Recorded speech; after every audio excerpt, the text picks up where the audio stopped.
Hello, ladies and gentlemen, and welcome to Mike Lansing Field here in Casper, Wyoming. The Casper Spuds are back home once again after a week playing on the road. 3-game set against Fort Collins, then the special game in Cheyenne back on Monday. We had that for you right here on YouTube, and also a 2-game set in Spearfish. But the Spuds back home playing in friendly territory right here at Mike Lansing as they take on the Cap City Aviators. Logan Hutter alongside Nick Rose. And Nick, today's game going to be a little bit of an interesting one, considering that they lost 13-3 earlier, and now here we are back in Casper getting ready to take on the Aviators.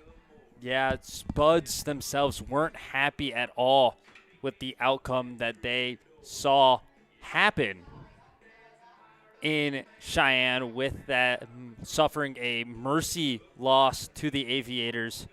Went to Spearfish to face off against the Sasquatch in a 2-game stretch. Split those games. So we'll see how they do when they come back here. I know they're looking at this lineup thinking that they should end this one in 7. Yeah, that's definitely going to be, especially with how Monday played out, definitely a little bit of an extra motivator for the Casper Spuds to kind of get things going and really take it to the Aviators and kind of enact some revenge after what happened on Monday. Also, just got word, we're going to be a little behind schedule. No umpires right now. That is not a good sign at all for how tonight's game is going to go. If that's an indicator, it's going to be a long night here at Mike Lansing, Logan. Yeah, so hopefully umpires can get here soon enough, get us back on track. But do a little bit of a look at the current standings of the ILB. Get that to you here in just a second. Of course, it's the Spearfish Sasquatch up at the top, currently sitting at 13-4, and if you want to add in the Fort Collins Foxes, they'd be in second place at 4-1. They're one as they've played the Spuds 5 times. Of course, Game 3 in Fort Collins was canceled due to the injury to Brody Carter. They played the Spuds 5 times, and they've won 4 of 5. Spuds in that third place spot at 10-10 on the year. Bison Baseball Club still have yet to get started. They have not played any games yet. Cap City Aviators sitting second to last at 2-6. The Oahe Zap at the bottom of the standings at 4-12. But so should be an interesting night here between the Aviators and the Spuds. But while we wait for some umpires, we'll go ahead and take a break for a few minutes here, get you guys updated as things continue. You're watching Spuds Baseball on YouTube.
Welcome back to Spuds Baseball, folks. We are still awaiting the arrival of our umpires. Well, I thought give you a little bit of our players to watch here in this one. Go ahead and get things started with you, Nick. Who's your player to watch in this one? Absolutely. Be on the lookout for number 11, not Alex Downing, but Hunter Stone-Cipher, who took over his number last game out against the Spearfish, where the Spuds won 8-6.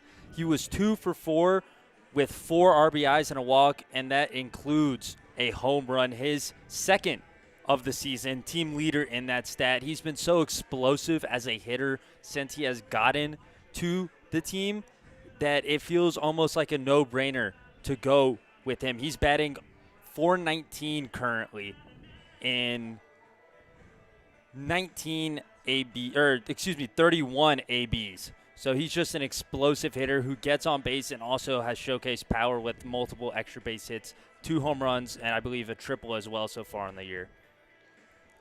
Definitely a big guy to watch here. D1 product, that being Hunter Stone-Cipher. He'll be batting cleanup in this one, playing over at first base. My guy to watch here in this one, got to go with Ethan Schlotterbeck. He's played in just 5 games this season. Guess what? He's got 8 hits in 5 games already. So definitely be on the lookout for him, hitting as it stands, hitting .421, tied with the team lead. No, Nick, we are not counting Tyson Mosentine. Tyson Mosentine is 1 for 1 on the season as a hitter. Sorry, Tyson, but, one at bat. But he's tied for the team lead in average, and he's definitely a guy that you need to look out for. Of course, Schlotterbeck, that name is pretty famous around here in Casper, being the younger brother of Dylan Schlotterbeck, who is the 2024 ILB MVP and currently playing at the University of Kansas. And Schlotterbeck and Ethan Schlotterbeck, following in his brother's footsteps, not playing at Kansas yet, currently at Paris Junior College, where Dylan started. But, yeah, a couple of guys to watch. Ethan Schlotterbeck, Hunter Stone-Cipher. We are still awaiting our umpires. We will be back here soon. Don't go too far. You're watching Spuds Baseball here on YouTube.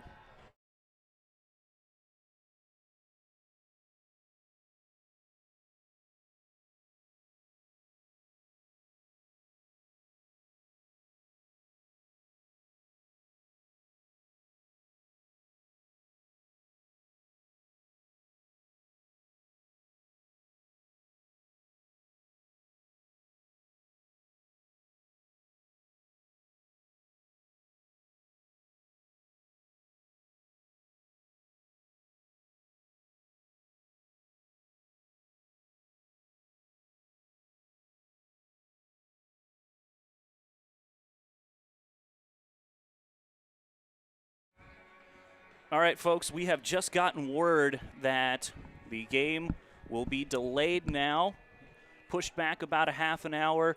We won't be starting until 7 o'clock, but be sure to stick around. Some great Spuds, Aviators baseball coming your way here in about half an hour from now. So 7 p.m. Mountain, the scheduled start time now for this one as we await our umpires. Thank you all for tuning in. Hope to see you around here once the game gets underway.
Hey folks, thanks again for tuning in to Spuds Baseball. We're still awaiting the arrival of our umpires for this one.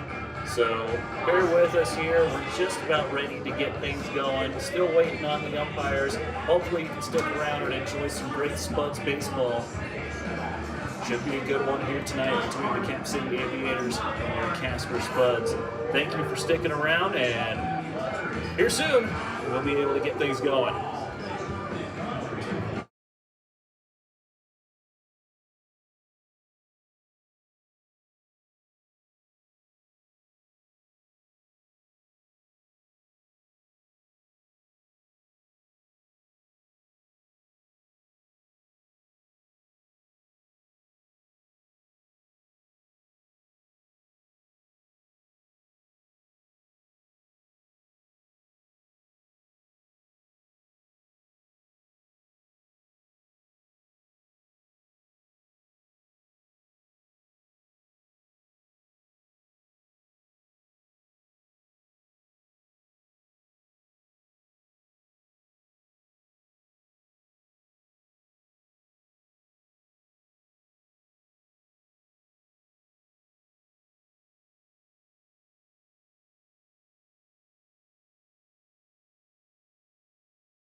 All right, folks, we're just about ready to get things going as we have our national anthem coming up here in just a second.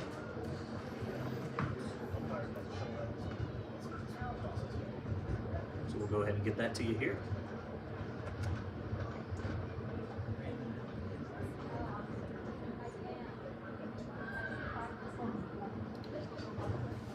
Oops, you good?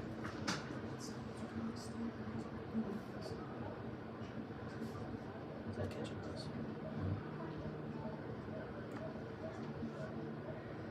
Oh, say, can you see by the dawn's It's this early now. light what so proudly we hailed at the twilight's last gleaming, whose broad stripes and bright stars through the perilous fight o'er the ramparts we watched were so gallantly streaming, and the rockets red glare, the bombs bursting in air gave proof through the night that our flag was still there. Oh, say does that star-spangled banner yet wave o'er the land of the free and the home of the brave?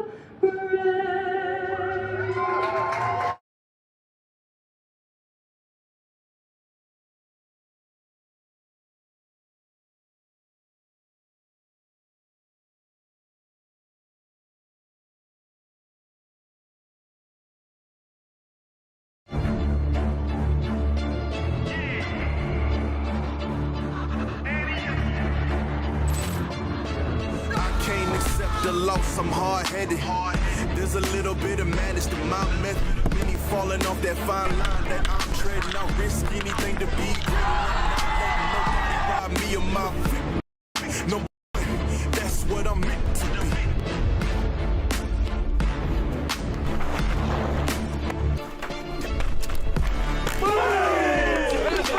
Big energy, got the crowd going.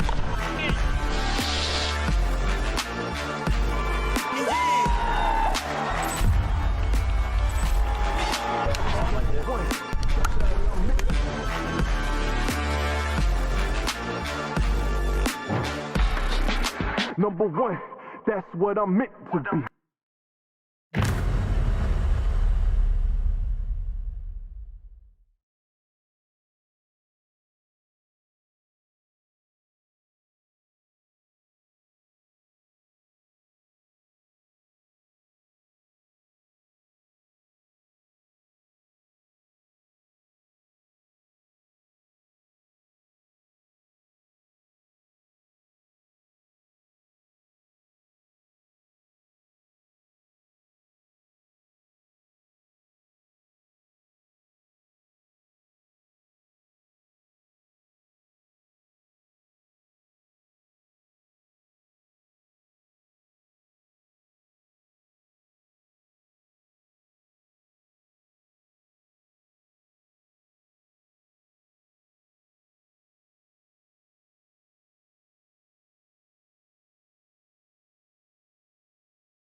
Welcome back, ladies and gentlemen, and we are ready.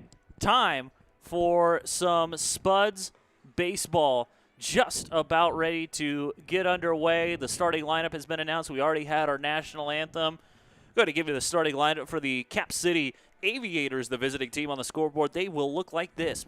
Leading things off and playing in center field will be Ryan Devereaux. Kurt Heath is batting second. He's playing second base.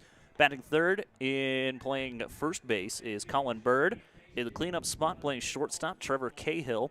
Clayton McDonald is batting fifth and playing over at third base. Caleb Gimbel is batting sixth, doing the DHing. Jack Gallo batting seventh, playing in right field. Batting eighth and doing the catching is Caleb Chai, and Sam Fossbender will be batting ninth and playing out in left field. The starting pitcher for this one is going to be the Douglas, Wyoming kid, Luis Lepe, on the mound for the Casper Spuds here in this one, as we are just about ready to get going after nearly an hour delay waiting for the umpires. They are here. They are ready to go. Nick, you give me some information on Luis. What's his stats looking like this year? Yeah, he is the innings pitch leader for the Spuds team. 21.1 innings pitched, 5 games played, 4 of which started. Nearly has 400 pitches on the year, is 2-2. Allowed 29 hits, 15 earned runs, 14 walks, 14 strikeouts, with a 6.328 ERA and a whip slightly over 2. First pitch, ready to go. And it is in there for strike one. And after a 59-minute delay, we are playing some baseball. Almost had that very round hour mark. The temperature at first pitch, 78 degrees, as Devereaux swings and misses at the next pitch he sees. 78 degrees and sunny. Temperature going down now. The high today was 82. And quickly, Lepe ahead in the count, 0-2. That pitch misses high and can't get him to chase the high heat. 1-2 now to Devereaux. And the key for Lepe to extend his start tonight, even with the delay, is get that breaking ball to find the strike zone early in the count. 1-2. Tried to go back to the curveball. I think he let it go just a little too early, and it's 2-2. And Lepe loves that curveball. If he can locate that early in the counts, get ahead, that's where he thrives, Logan. 2-2. Swing and a miss, and Lepe picks up a strikeout to begin the ball game.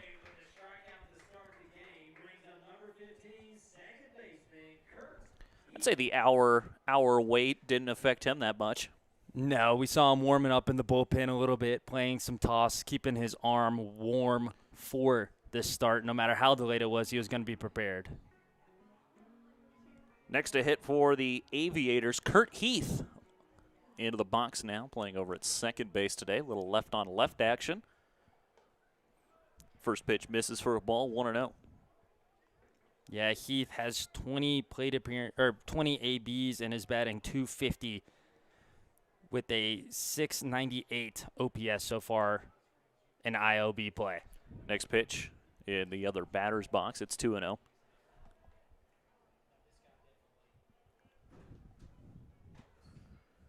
So 2 balls, no strikes to Heath. Bends the curveball in there, and it's a strike, 2-1.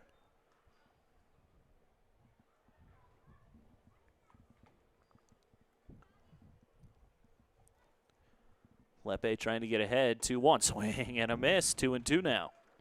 Yeah, just nasty breaking balls from Lepe so far. This AB helps him get back and even up the count at 2-2.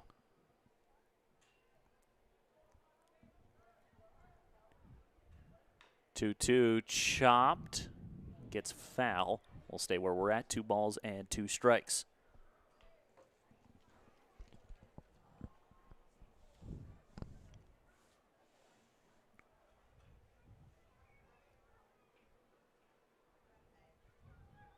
Two on its way from Lepe. Goes back to the curveball, let it go early again. 3-2. Yeah, that's the thing with Lepe. He will miss high a whole bunch on, especially that curveball, but once he gets it going, it's pretty disgusting. This one is hit high and deep down the right field line. It will get out of play, hit off the batting cages there in right. We're still full. It carried a long way for there being no wind here in this ballpark right now. No, flags are not moving at all. Here in Wyoming, we say the wind's blowing down. Payoff pitch. Foul ball. We'll do it again. 3-2.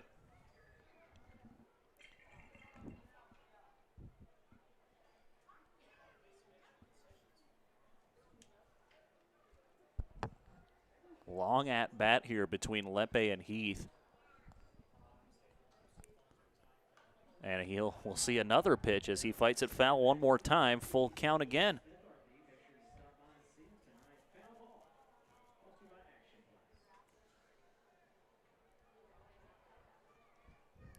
By my count, this is either the 9th or 10th pitch of the AB. Here it comes. Swing and a miss. Back-to-back strikeouts for Luis Lepe to begin this one. As Colin Bird will be the next to hit, and we're an out early. But, Nick, what's the defensive alignment for the Casper Spuds look like? Yeah, you have Luis Lepe on the mound, Holden Christensen behind home plate, catching tonight over at first base. Hunter Stone-Cipher getting his run at that. At second, Carter Patak. Shortstop is Cal Cousins. Over at third is Ethan Schlotterbeck.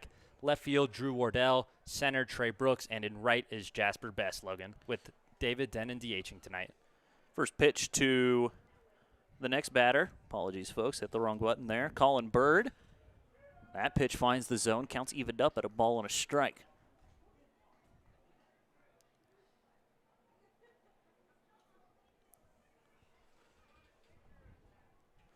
One. Fastball back up the middle, but right to Carter Patak, and he makes the snag for out number 3. Aviators down in order to begin the ball game. We'll go to the bottom half of inning number 1. Aviators 0, Spuds 0. You're watching Spuds Baseball on YouTube.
Looking to get active and connect with your community?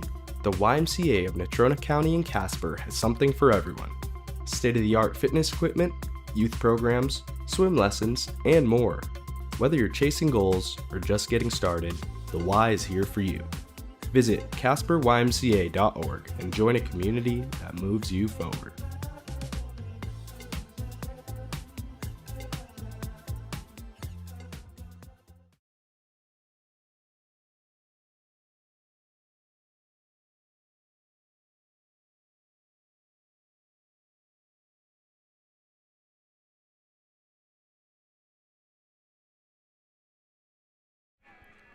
Back here at Mike Lansing, Spuds get their first chance to swing the sticks. Going to give you the starting lineup for the Casper Spuds. They will look like this. Leading things off and playing in left field will be Drew Wardell. Cal Cousins in the 2 spot. He's at shortstop. Ethan Schlotterbeck batting third, playing third base. Hunter Stone-Cipher is in the lineup in the cleanup spot. He's over at first base. Batting fifth and doing the DHing will be David Denton. Jasper Best in the number 6 spot. He's over in right. Trey Brooks batting 7th in center field. Carter Patak will be batting 8th and playing at second base. And Holden Christensen behind the plate, doing the catching, batting number 9. Man on the mound for the Cap City Aviators.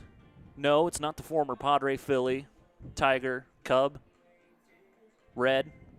think I nailed all his teams. Nick Castellanos on the mound. I was about to say you missed problematic.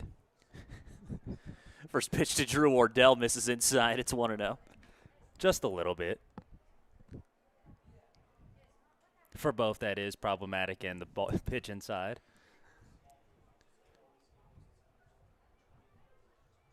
Next pitch to Wardell. Catches the outside corner. Ball and a strike now to the Spuds left fielder. Wardell, 2 hits in 22 ABs so far this season. 1-1. This is hit hard in the air to center. Going back on it is Devereaux. He'll put it away, and there's out number 1. It's a good piece of contact there from Wardell. If the wind was blowing out a little bit, it might have carried over Devereaux's head out in center. Instead, ball dives right into Devereaux's hands as he's camped underneath it. Cal Cousins next to hit for Casper.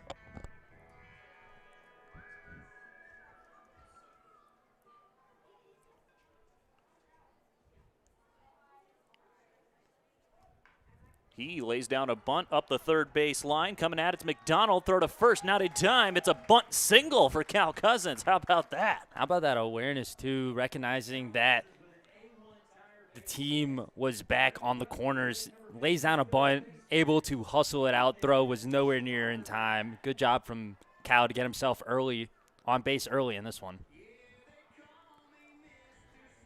Next to the plate will come Ethan Schlotterback.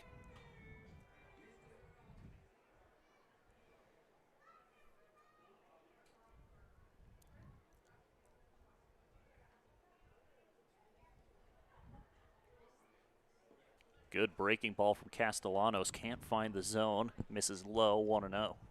Yeah, that thing was nasty. It had a ton of movement. Started in the outside batter's box. Just missed the outside part of the plate there. Runner breaks for second. Goes back to the slider. Throw down is not in time, and it's a stolen base for Cal Cousins. That it is. As you might have noticed, the umpire in the field, a little bit irregular outfit. In shorts today for this one. You know what? I'm here for it. Honestly, if it's helping them get here on the field on time or closer, or quicker rather, I'm all for it. Next pitch finds the zone. 2 balls and a strike now to Schlotterback. And you mentioned this pregame a little bit, Logan, but Ethan Schlotterback, team leader in batting, or tied for team lead in batting average. And 19 ABs. Sorry, Nick. This is on the ground to shortstop Cahill. He fires to first in time. Cousins does advance to third, so it's a ground out that moves a runner for Schlotterback. Yeah, and it brings up my guy to look out for that I mentioned earlier in the game. First baseman Hunter Stone-Cipher, who is tied for the team lead in RBIs and 23 less ABs and 35 less plate appearances than the guy he's tied in first with. Let me guess. Cal Cousins? No, he's not in the lineup tonight. First pitch to Stone-Cipher misses low. All right, let me keep going here. Gotta think and gotta look at a few names here. Hunter Billingsley? Yes, it is. All right. Hunter Billingsley. Next pitch misses outside to Schlotterback. Stone-Cipher. Excuse me, Stone-Cipher. They're both up there left. They got a pretty similar batting stance. No, they don't. Both long last names that begin with an S. That's about the only connection you can make as this is on the ground to first. Bird has it, tells the pitcher to stay back. He takes it to the bag himself. That'll end the inning. Spuds leave a runner stranded on third base. Go to the top half of inning number 2. Still no score here at Mike Lansing. You're watching Spuds Baseball on YouTube. Craving legendary pizza and a family-friendly buffet? Head to the Pizza Ranch, located at 5011 East 2nd Street. Load up on hot pizza, crispy chicken, and our famous cactus bread. Perfect for family nights, team celebrations, or just feeding those cravings. Swing on by or order online at pizzaranch.com, where every meal is a hit.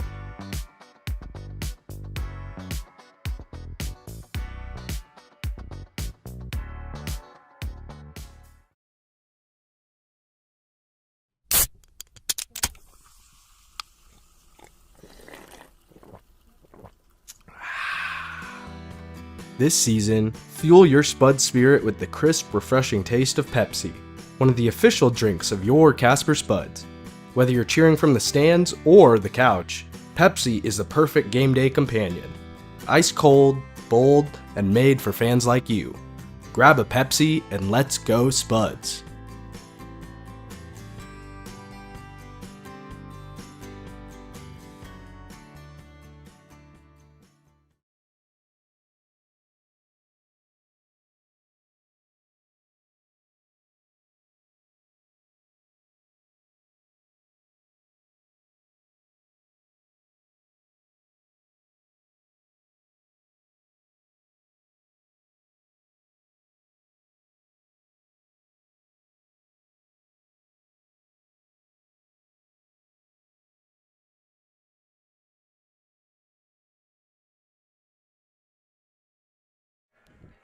We played one full inning.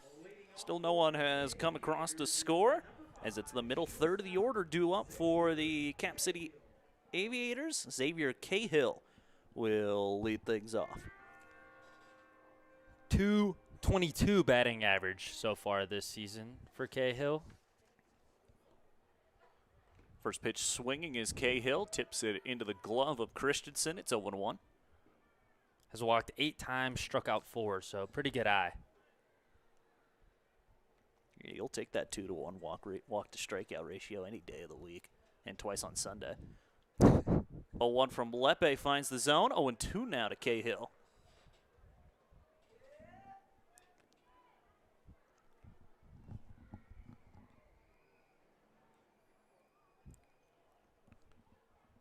Oh, 2 off the end of the bat. Good job to just fight that one foul. We'll stay right where we're at 0-2.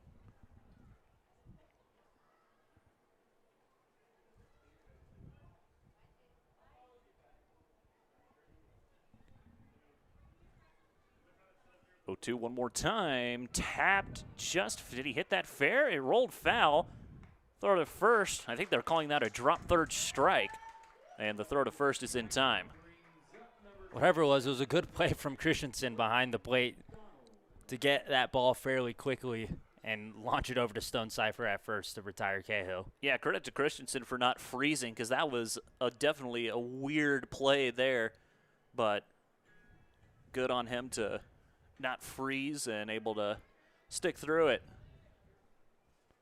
As first pitch swinging is Clayton McDonald and gets foul, 0-1.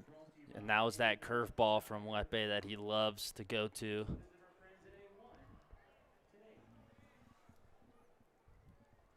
So yeah, they officially ruled it a drop third strike. So another strikeout for Lepe. Next pitch, looked outside, stays outside. Christensen tried to frame that a little bit, but not for too long. Umpire knew that that ball was well outside. Even count, 1-1. Swung on and hit right back foul, 1-2.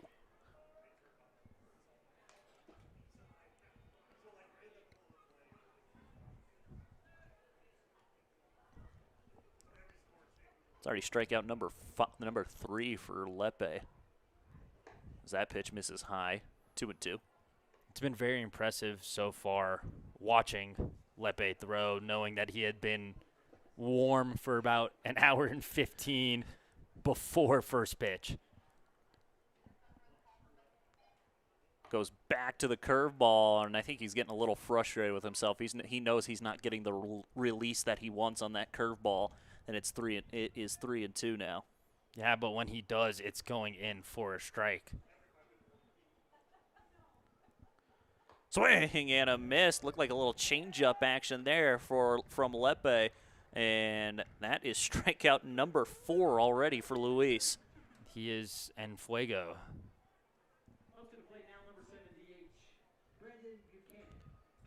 So Brendan Buchanan will come to the plate. Or no, excuse me, Caleb. I think it's Caleb Gimbel. At least that's who I have. I don't know if there was a last-second switch. Oh, it is Brendan Buchanan, as this is off the glove of the third baseman, Schlotterback, and into left center field. That was just a hot shot right off his glove.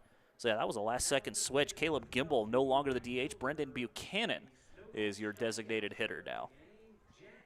Yeah, very confusing, but we did go and get our lineups from the coach about an hour 30, or excuse me, about an hour 30 before the original first pitch. So maybe he had a change of heart, saw something different. Buchanan was more loose and ready than Gimbel was to come play tonight.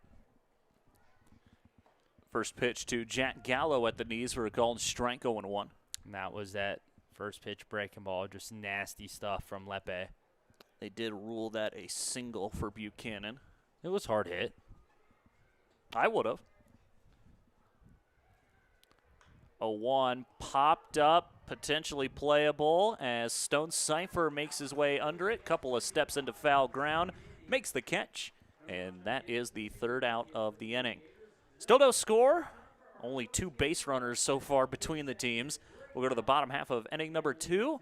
Zeros all around. You're watching Spuds Baseball here on YouTube. Craving legendary food and service? Head on down to Texas Roadhouse in Evansville, where the steaks are hand-cut, the rolls are hot and fresh, and the energy is always high. Whether it's a family dinner or a night out with friends, Texas Roadhouse is here for you. Located at 210 Miracle Street, be sure to come hungry, and we know you'll leave happy. Legendary food, legendary service, that's Texas Roadhouse.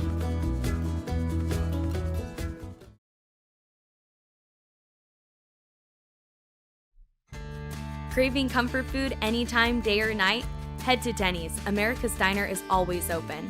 Whether it's pancakes at midnight, burgers for breakfast, or coffee to fuel your day, Denny's has you covered. With friendly service, affordable prices, and something for everyone, it's the perfect spot to gather, relax, and dig in. So why wait? Swing by Denny's today, where good food and great memories are always on the menu.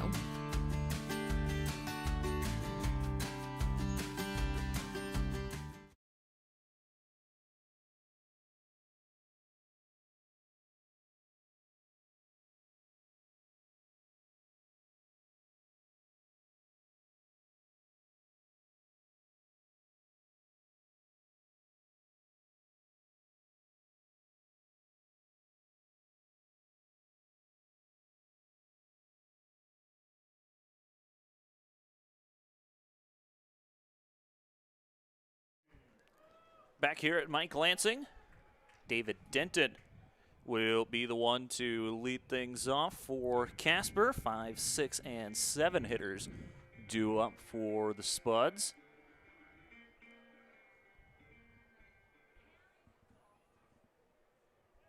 First pitch to Denton. Catches the outside half of the plate, 0-1. If you've been listening to Spuds games here on YouTube for the majority of the season, you would have heard my conversations I've had with David. And we talk about a whole lot, mostly his lack of hitting for extra base hits in the opposite way. Since I first brought that up, he has done such a better job of hitting to all fields. And it shows in the last series against the Spearfish Sasquatch. David had 2 doubles. So he's getting it done a lot better than he was earlier in the season, finally figuring it out. Some of that's just getting used to playing against these guys. Some of it is just comfort. Whatever it was, David's got it locked in now. This is chopped, and I think David hit it off of himself and rules a foul ball. So Denton will get another chance here at 1-2.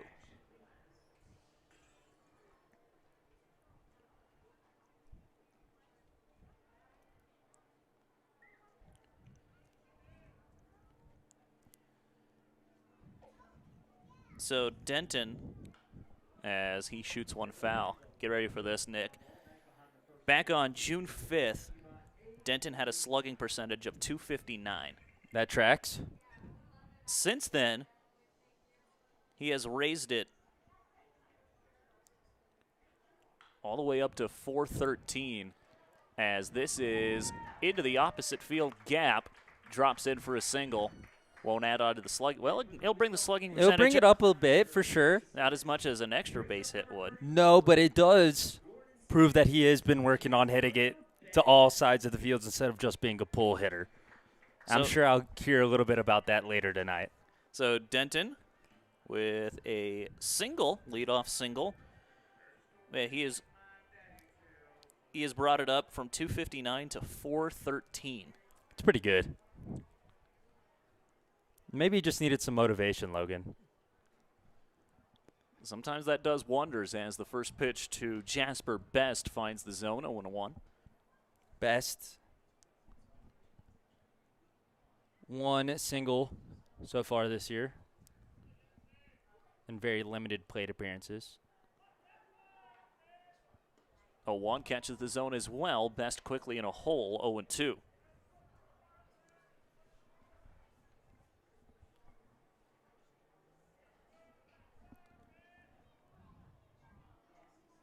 No balls and 2 strikes here to Jasper Best as trying to get over the chase. Best able to lay back 1-2 now. It's a good job. We've seen how much break these Castellanos pitches have had so far tonight. Good job from Best to lay off of that one. Especially same-handedness. That slider can clearly fall off the table. That pitch misses low. Runner breaks for second. The tag is in time, and I don't think Denton got the jump that he wanted there on that. No, he definitely did not. Looked like he left just a touch late. Before that, had stolen 2 bases, had been caught once. So 2 for 4 so far this year. 50% steal percentage.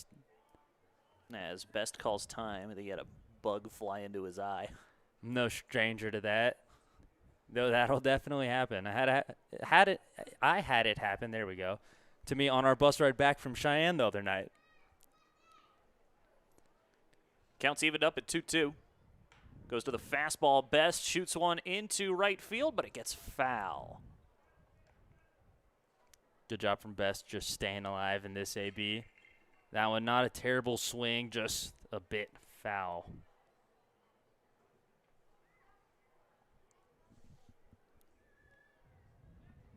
So count still at 2-2.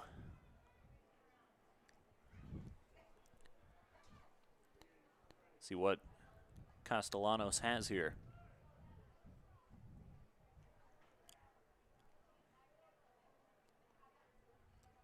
This is on the ground towards third. It's a fair ball. McDonald throws across the diamond, and there is out number 2. Good play there from McDonald. Little slow chopper over to him.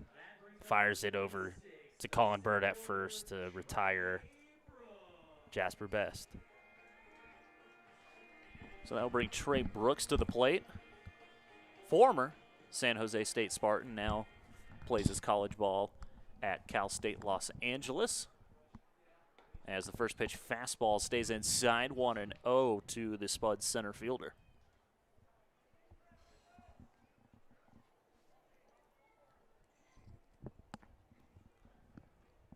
Another fastball knocked foul. 1-1 now to Brooks.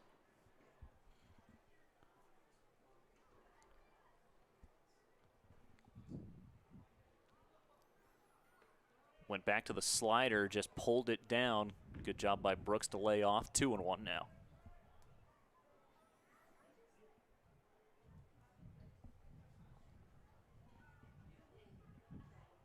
2-1 is into left field for a base knock, and Trey Brooks, maybe a little bit of a rally here with 2 outs, puts one into left field for a single. That was a good, sharply hit ball past the shortstop there from Brooks. And as you said, could spark something potentially with 2 outs. Spuds have been known to do it a time or two. That they have. And myself and our partner in crime, Kai Jenagabas, we talked about, it feels like Brooks is one of those guys, he hits the ball really hard, but it seems like he hits it right at guys. That was going to be another one. I thought maybe the shortstop was going to get to it, but a good job to get that into left field and see one get through finally. Yeah, only 4 hits on the season, including that one right there for Brooks. Swing and a miss from Carter Patak to begin his at-bat. He's down on the count 0-1. Honestly, very surprised it's not a lot higher up, that number.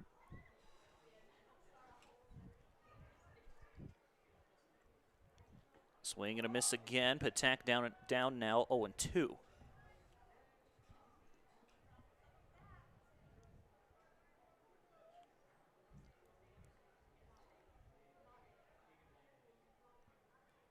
to get out of the inning. Here's the 0-2. Runner breaks for second. Pitch misses way outside.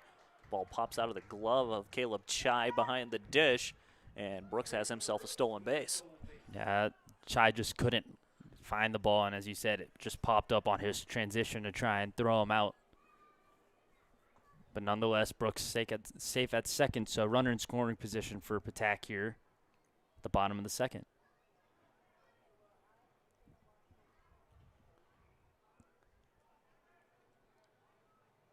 One, two. Shot it foul. We'll try it again. 1 ball and 2 strikes to Carter Patak. If Patak can just purposely be just a tad bit late on this pitch, send it to the right side there. Massive gap between second and first where they're playing at. Yeah, they definitely have him situated pole side. As that second baseman playing pretty close to that second base bag. There's 2 outs, so he doesn't need to be there to protect. 1-2. He was late, just a little too late that time. We'll stay at 1-2.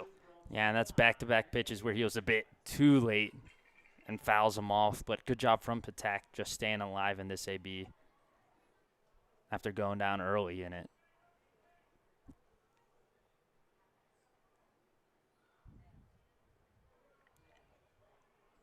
One, two, fought back foul. Good AB Patak's putting together here. We've been stuck at this 1-2 count for a while now.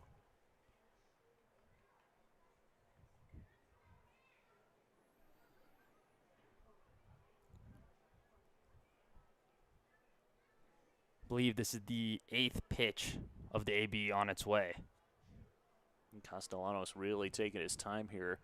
The 1-2 gets away from Chai behind the dish, and Brooks will advance to third. 2-2 now to Patak, now with a runner 90 feet away. And that's the second time this ball game already with 2 outs that the Spuds have put a runner over on third. Let's see if Patak is able to bring him home, as the second baseman has also moved slightly back to a more natural position.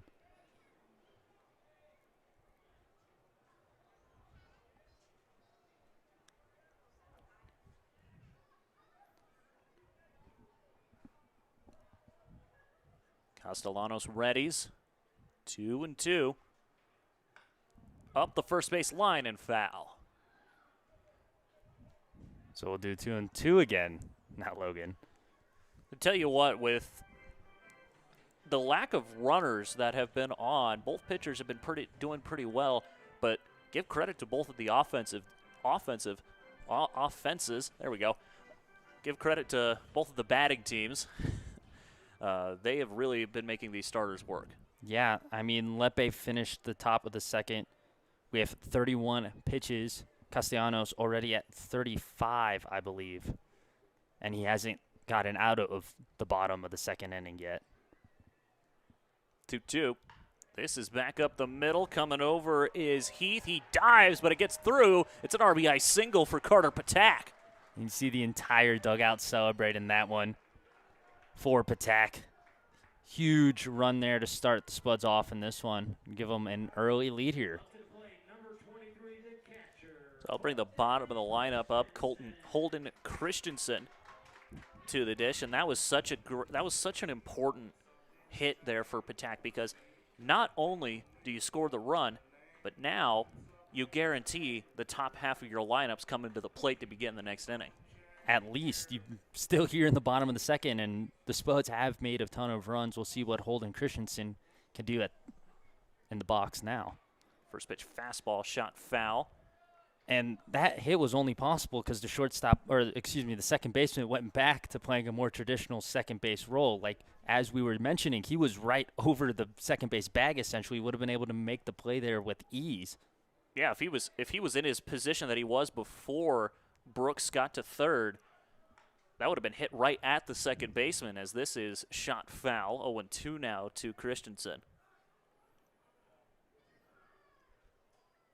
But nonetheless, good job from Patak there, just shooting that ball up the middle and bringing home Brooks and not leaving a runner stranded on third like they did last inning.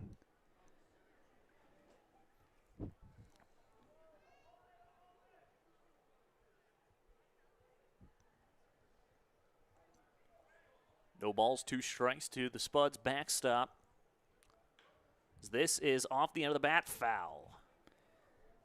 He's had, I feel like, 3 straight foul balls that have gone just foul on the first base side. Was a little lucky that one got foul. He got jammed completely there on that one, and Bird would have been right there. So new life here for Christensen. See what he's able to make of it.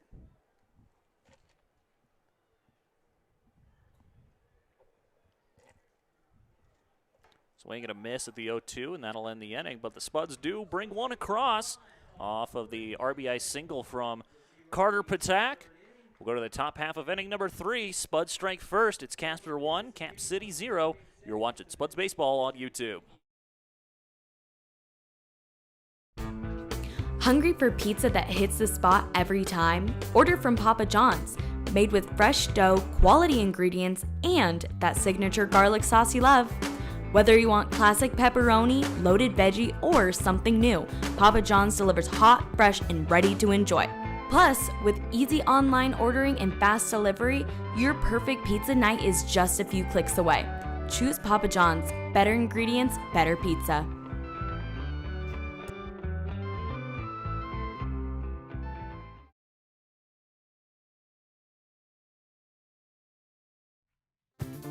If you're visiting Casper for business, adventure, or just passing through town, Best Western has you covered. With clean, comfortable rooms, free hot breakfast, and a staff that treats you like family, you'll feel right at home, whether near or far. With 3 convenient locations, Best Western in Casper is your base camp for everything Wyoming. Book your stay and rest easy today.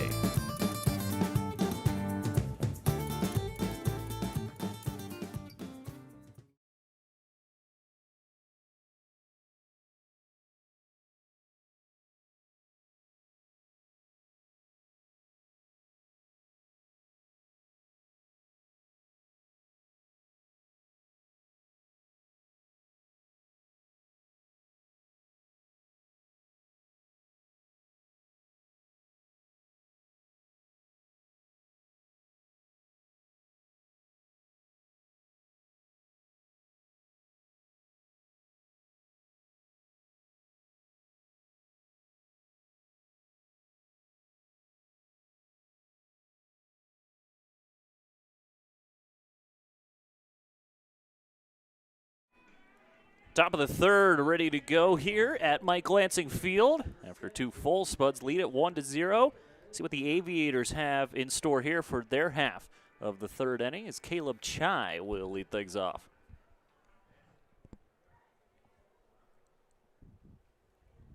First pitch swing, it is Chai, and he shoots that into center field for a base knock. So good start here for the Aviators. Yeah, there's not a whole lot better ways to start off an inning than a ball shot right back up the middle on the first pitch you see.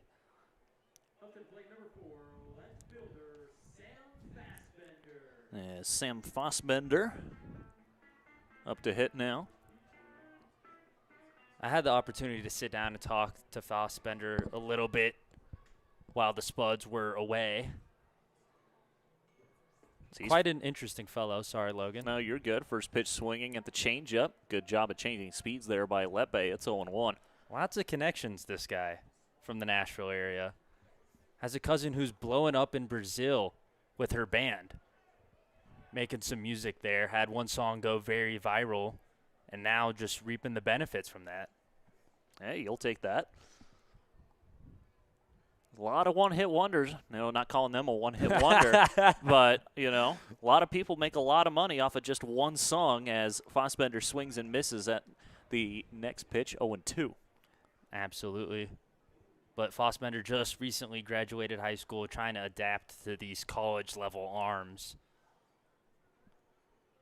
in the ILB.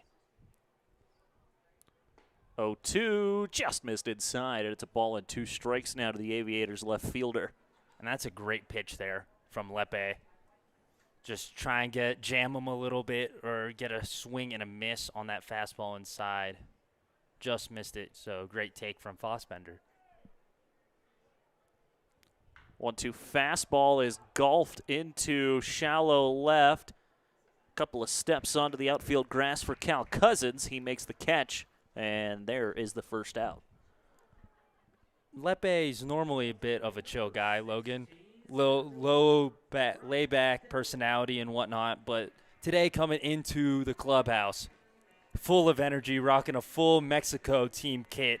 Mexico playing right now in the World Cup in the 49th minute against South Korea, tied at 0, but he was very passionate and energetic about representing Mexico today.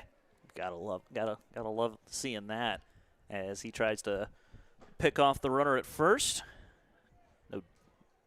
No such luck.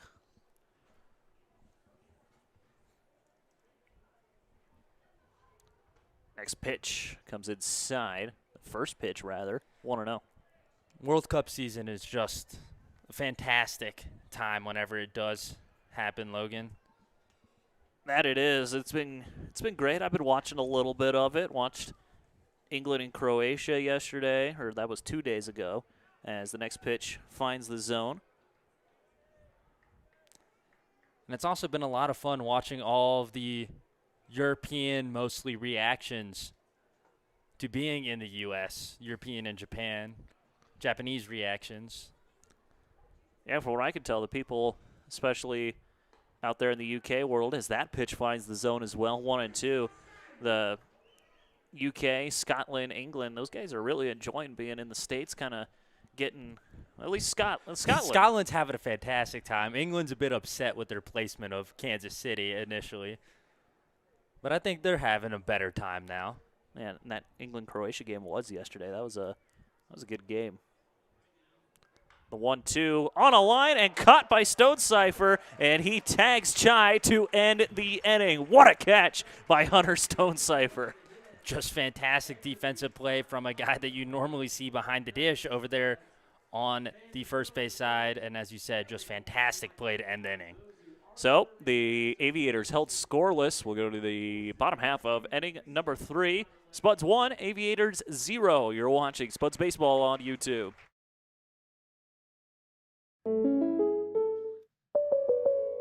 Life in Casper can throw you curveballs, blizzards, hailstorms, or the unexpected fender bender. That's why your local State Farm agents are here, ready to help you and protect what matters most. From auto and home to life and business, they've got you covered. Visit your Casper agent today and get the coverage you deserve. Local support you can count on. Like a good neighbor, State Farm is there.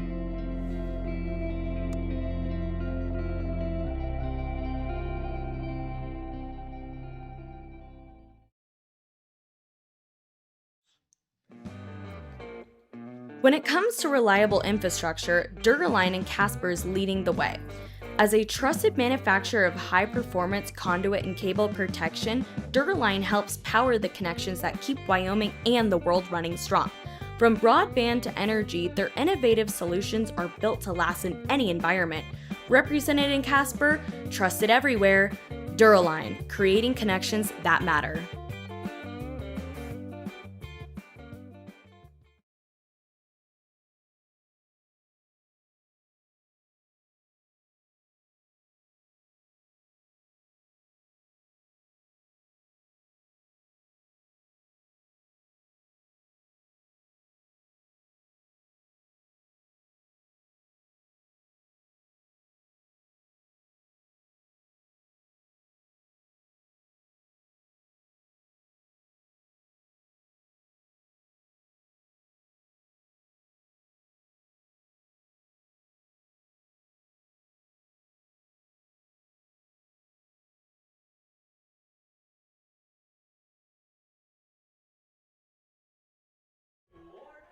Bottom half of inning number 3. Spuds lead things 1-0 as we kick things off with Drew Wardell at the dish. Drew got here a bit early today. He was helping him, Holden, and I don't remember who the third player was, but they were help leading a tour for some kids today. So he's been at the ballpark for a little bit. First pitch stays high, 1-0. He's been in the ballpark longer than we have, Logan. That he has.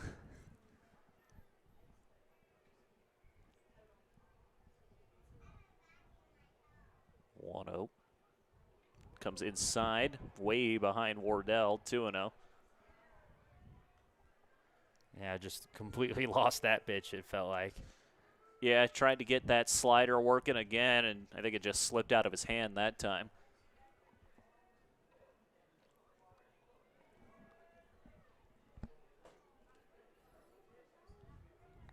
Two 0 to Wardell. Comes in and gets him, and he'll take first base.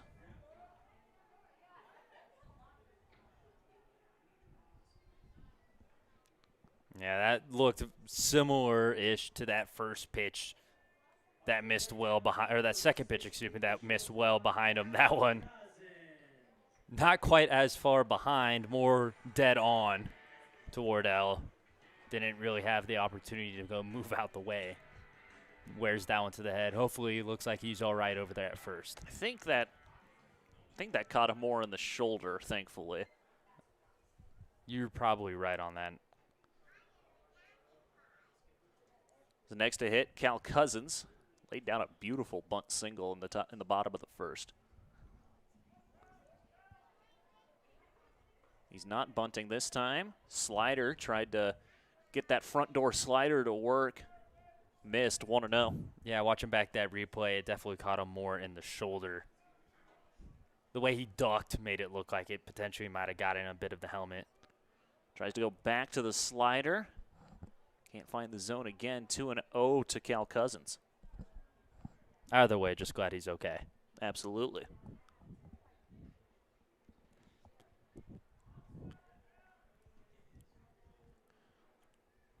Hitters count for Cousins. Fastball shot down the right field line. It'll get out of play into the Spuds bullpen, and it's 2-1. That's just the second ball that I've seen go flying into the bullpen. The other was from a Legion game the other night.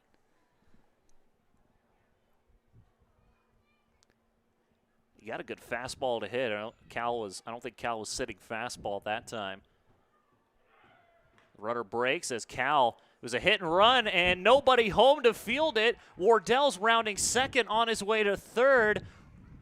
Man, sometimes it's better to just be lucky than good that time. That was exactly what you said, Logan. Hit and run. Wardell stealing, drew the second baseman over. Cal got really jammed on that pitch right there. Had a little dribbler over to where the second baseman was. Nobody there. Pitcher couldn't really get it quite in time, and Wardell was able to advance all the way to third. So prime opportunity here. Nobody out. Runners on the corners for Ethan Schlotterback.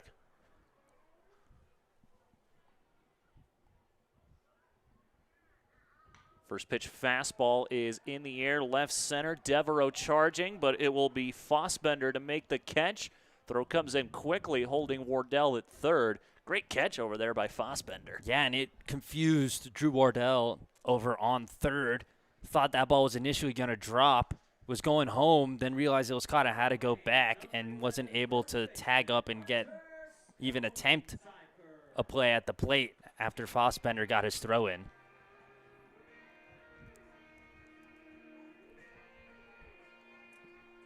Next guy to the plate for the Spuds will be Hunter Stonecipher. See if he's able to take full possession of that RBI crown for the Spuds this season. He's got a prime spot to do it. Just one out and runners on the corners. First pitch misses outside. 1-0 to the Kennesaw State kid. Soon to be Kennesaw State kid.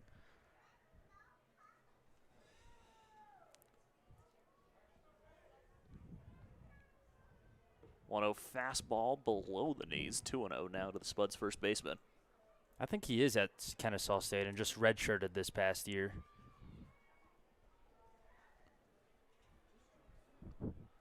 Okay. I thought he had just graduated high school. That's on me, as that is shot foul. 2-1. Cal got a pretty good jump over there to take second. Unfortunately, Stonecipher fouled that one off, so he has to go all the way back.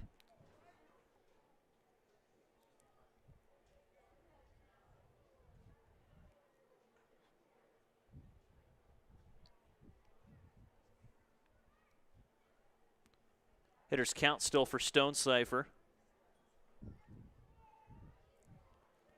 That throw to first.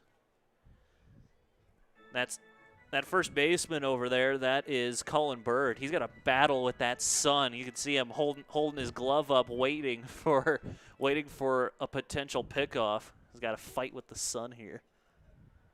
Next pitch to Stone Cipher, hit hard into right, but it's right at Gallo. He'll make the catch. Wardell tagging for the plate. Throw will bring the catcher away from the plate, and it's a sacrifice fly for Hunter Stone Cipher. Yeah, and puts himself in the RBI king spot for the Spuds with that one. It's a well-pieced ball, but as you said, right over to Gallo and right. Still scored a run, though. Still scored a run, puts the Spuds up 2-0 here. So the designated hitter, David Denton, will dig in. Singled to lead off the second as Cousins breaks for second. This is hit hard into left, and Fossbender's right there to make the catch, and that is the third out of the inning. Spuds get one more here in the bottom half of inning number 3. Middle innings coming up next. We'll go to the top of the 4th. It's the Spuds 2 and the Aviators 0. You're watching Spuds Baseball on YouTube. Looking for that place where you can feel safe and accepted, where all of the counselors are highly trained and licensed in specialties from family counseling to substance addictions, and where most major insurance is accepted and payment is based on your financial needs, where the whole person is treated, not just the symptoms. Think you have to go outside of Wyoming to find it? Think again. Central Wyoming Counseling Center. Hope. It's on the horizon.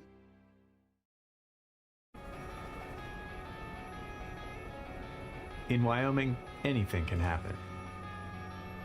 And no matter where you are, we're ready. With Wyoming's only 24/7 Level 2 Trauma Center with the most advanced technology and certifications. Because when emergencies happen, every second matters. Because every Wyoming neighbor matters. It's another banner day.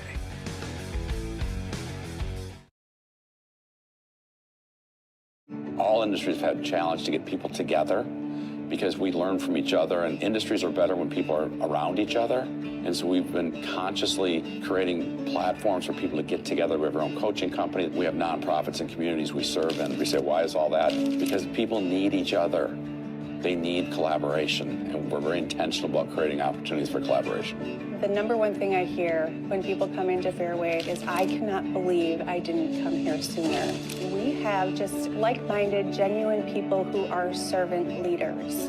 Within Fairway, there is a feel of empathy, compassion, just bringing people together so that people feel safe and involved.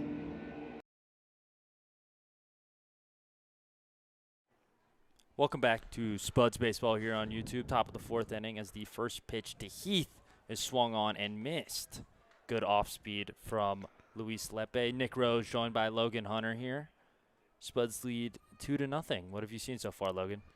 So far, great pitching out of Luis Lepe, and the Spuds have been doing a fairly decent job of hitting at opportune times. You know, they left the runner stranded on third in the first. They didn't make that mistake in the second or in the third. Able to get a couple of runs home, give them a little bit of a cushion, 2-run lead. Probably not enough. Hoping for more, but Lepe has been doing pretty decent out there on the bump so far. Yeah, and he fires in a strike right there, which makes this count 1-2. After the second pitch was bounced in the dirt, the 1-2 pitch from Lepe on the way. Next pitch. Oops, sorry, Nick. No, you're all good. Just a tad bit either outside or high. Or the umpire called it a strike. There's a lot of confusion here at the plate right now whether the umpire called it a strike or a ball. It looks like the umpire called it the ball, holding Christensen behind the plate. thought it was a strike and told Heath to get going back to the dugout, potentially. I think that might be one of those where even he thought that was a strike. The 2-2 pitch from Lepe fouled off of Heath. So we'll do 2-2 again. That was just very confusing. Yeah, that was an odd one. I mean, the pitch was very close, just barely missed, but had everybody confused. The second 2-2 pitch from Lepe fouled back towards the left side onto the concourse over there. So we'll do 2-2 for the third time. Heath struck out swinging in the first.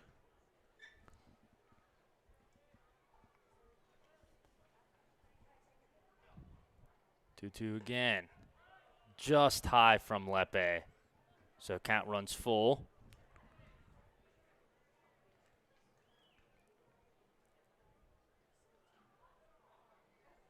Payoff pitch.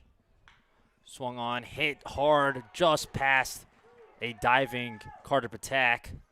Trey Brooks able to pick it up, bring it in, keep Heath at first, but that is a leadoff single once again for the Aviators. Yeah, they started the third as well with a single. They've gotten one hit in innings 2, 3, and 4 now. Luckily for the Spuds, Lepe's been able to keep the runners from hurting him. Yeah, up to the plate now. Member of both teams, Colin Bird. Yeah, a couple of games with the Spuds. First pitch he sees is a attempt of a breaking ball that's way high. Looked like Lepe released it early. Has had some trouble with that so far tonight. And we talked earlier about how both offenses are really making the pitchers work in this one. That was a 8-pitch at-bat that ended in a single there for the Aviators. Yeah, it's tough to expect your pitchers to go long when they're constantly having these long ABs, as the 2-0 pitch is chopped over to Stone Cipher at first, turns it to Kyle Cousins, and the throw from Cousins overshoots Lepe, who is trying to cover first, but the Spuds get the lead runner out there for the first out of the inning. So fielder's choice for Colin Bird brings up Xavier Cahill. Yeah, great job there by Stone Cipher to recognize that, able to get the lead runner. I think Lepe just a touch slow. I think there was probably a little confusion. I didn't get a good look at first base. There was probably a little confusion on who was supposed to cover first base looked like there. Lepe got a little confused with Patak coming over and potentially covering, as the first pitch to Cahill is taken high for ball number 1. Kind of looked like Lepe slowed down a bit right before he got to the bag because he thought that Patak was going to cover it. Instead, neither do. Ball goes sailing. Luckily, Bird kept on first. That pitch from Lepe taken low, so second AB in a row, he started 2-0 with a sequence of a ball high and a pitch low. Lepe, that was pitch number 53 for him here in 3 1/3 inning. 2-0. Well inside for ball number 3. In comparison, for 3 innings, Castellanos has thrown 53 pitches. So Spuds making Castellanos work a little bit more than Lepe has, but nonetheless, Lepe, his pitch count's up a bit this inning. 3-0, beautiful breaking ball for a strike. Yeah, that was an interesting choice there to go to the curveball, able to just rainbow it into the zone on a 3-0 count. You're running a little bit of a risk of losing it just a little bit as opposed to a fastball, but hey, credit to Luis, he got it across. 3-1 from Lepe. That one just a touch high, not quite as good as the last curveball, so it'll walk Cahill and bring up Clayton McDonald, the third baseman.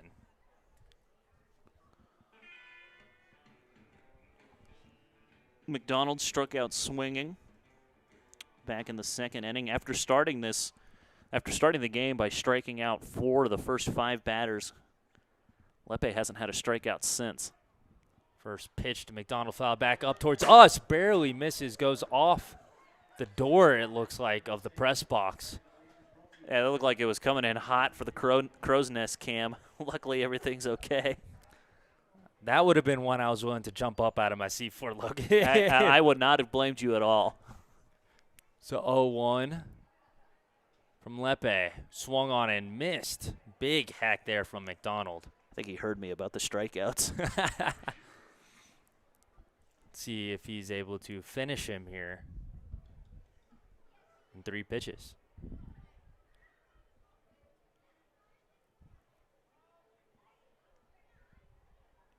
The 0-2 from Lepe.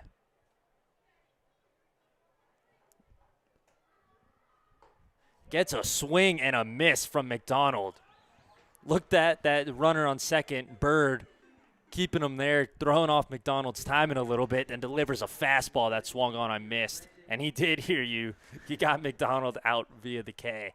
Yeah, I think McDonald was not sitting fastball at all on the 0-2. He probably knows Lepe loves that curveball, but just came right after him, and McDonald couldn't catch up to him. Great pitch by Lepe. Lepe's first pitch to Buchanan.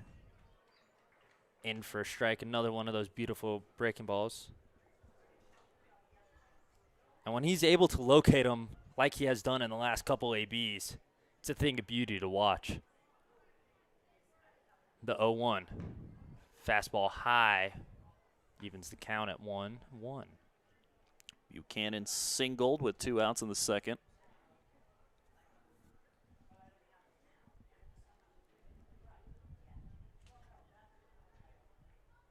Lepe looking back at second base.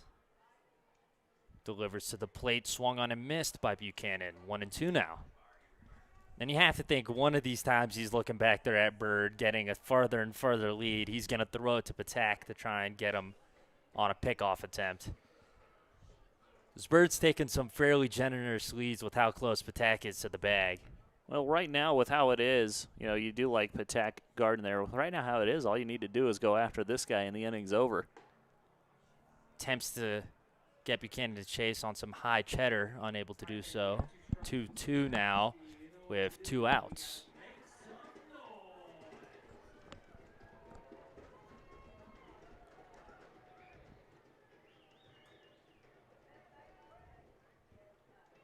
The 2-2 pitch. Swung on and missed. Another beautiful breaking ball.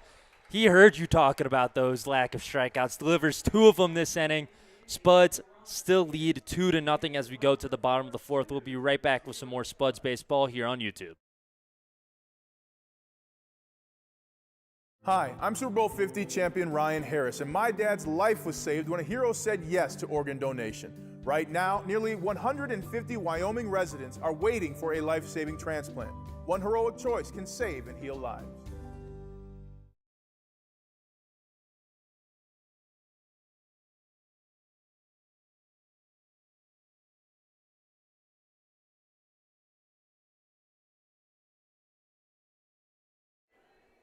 Freedom Fuels provides bulk fuel supply, on-site fueling, and hydrovac excavation services across the Rocky Mountain region. Their commitment to safety and ethics creates a superior client expertise that enables them to provide cutting-edge service. We are proud to partner with Freedom Fuels this season. Freedom Fuels, proud sponsor of the Casper Spuds.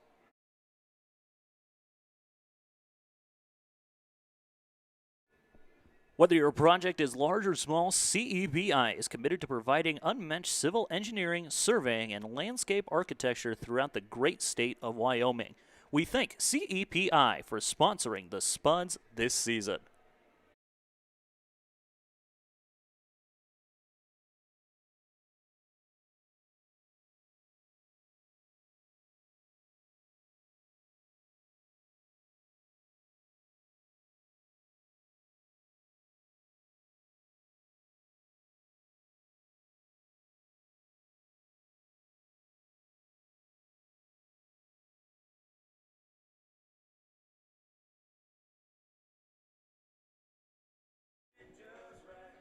Welcome back to Spuds Baseball here on YouTube.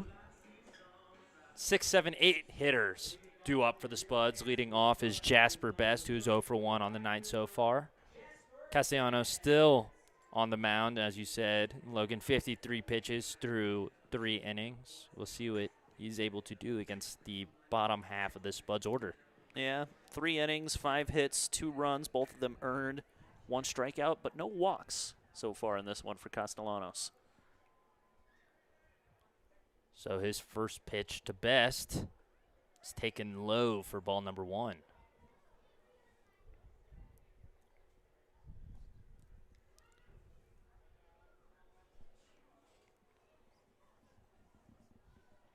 Second pitch to Best, taken away for a ball, 2-0 very quickly.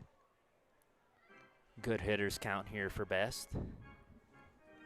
If he sees a pitch he likes, you have to assume he's going to be swinging away.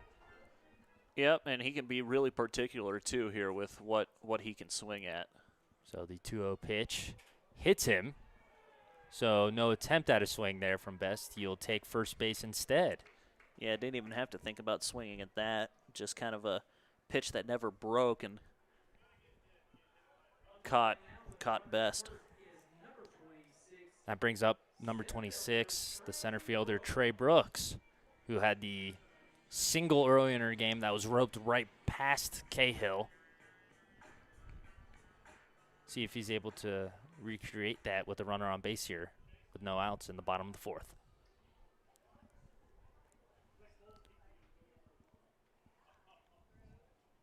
First pitch he sees, he takes for a strike at the knees, 0-1. I feel like that's what Castellanos has been trying to go to, just has been missing low consistently throughout the night. Feels like the first time he's caught one at the knees.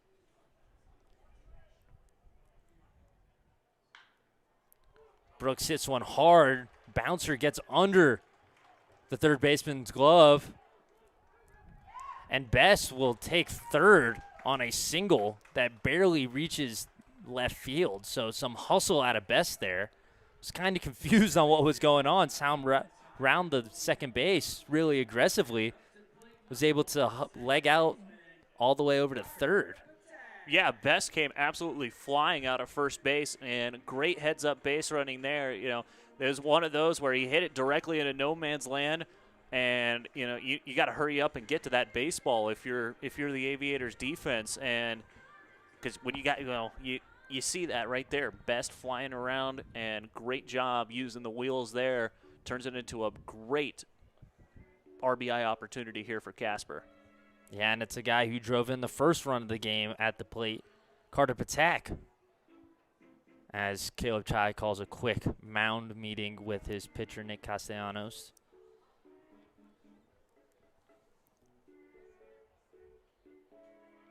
Not really quick, a fairly long meeting. Umpire had to come and tell him, come on, let's hurry up, let's get back to play. Finally does. But going back to Brooks, it's good to see him a couple of hits already here in this one. Mentioned it earlier, we kind of felt like he was getting a little unlucky with how his hits were playing out. You know, good to see him get a multi-hit performance here with the Spuds. Absolutely. So Carter Patak in the box. First pitch he sees, he fouls away past the right side. So 0-1 is the count. Patak has had some long ABs throughout the season, especially his last AB, I believe, was 10 pitches against Castellanos. He swings and misses. The ball is dropped by Chai. Brooks able to advance to second. So 0-2 here. No outs, bottom of the 4th inning. But runners in scoring position on second and third for the Spuds and Carter Patak. Coming into this, there's actually a stat for this Patak. 11 ABs, 4 of them have gone 6 pitches or more, so decent. Pretty good. 0-2. Hit barely over the first baseman's head. He drives in 1 run. Second run got sent, and he is tagged out at the plate. Gallo with a great throw from shallow right field to get Brooks at home, but Patak advances to second on that. So he has an RBI single where he advances to second base. It'll bring up catcher Holden Christensen. Yeah, I don't mind that from Coach McCreary. He knows the kind of speed that he's got on the base pass and trying to get a little aggressive, try to build this lead. Spuds have scored 1 run exactly in these last 3 innings. So don't hate the aggressiveness, just great throw out there in left by Jack Gallo, or in right, excuse me, and just nailed Trey Brooks there. Absolutely. First pitch to Christensen catches the outermost part of the plate for strike number 1. And I really don't mind the send either. You've seen throws have been offline consistently throughout the year. Second pitch is fouled up, not barely out of play. Looked like it could have potentially stayed in, does not, thankfully for Christensen. So 0-2 now, but throws have been offline all year. Do not hate the send. Sending one of your faster guys in Trey Brooks home there. So quickly 0-2 to Christensen here. Batak on second. Only 1 out here in the bottom of the 4th inning. Castellanos delivers. Ball outside. So 1-2.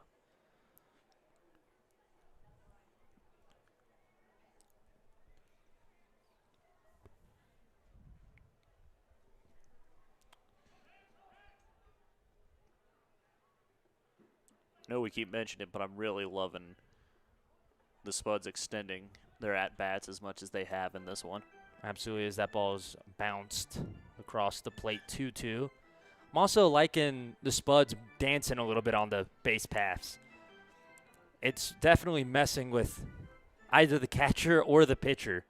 That time, Chai not able to make the grab cleanly off the bounce. Drops a little bit as Patak was dancing back and forth. Acted like he was going to take off for third. 2-2 pitch to Christensen. Hit weakly to right. That ball drops in front of Gallo. McCreary, Coach McCreary not sending Patak on that one. But that's a 1-out hit to put runners on the corners for the leadoff guy, Drew Wardell.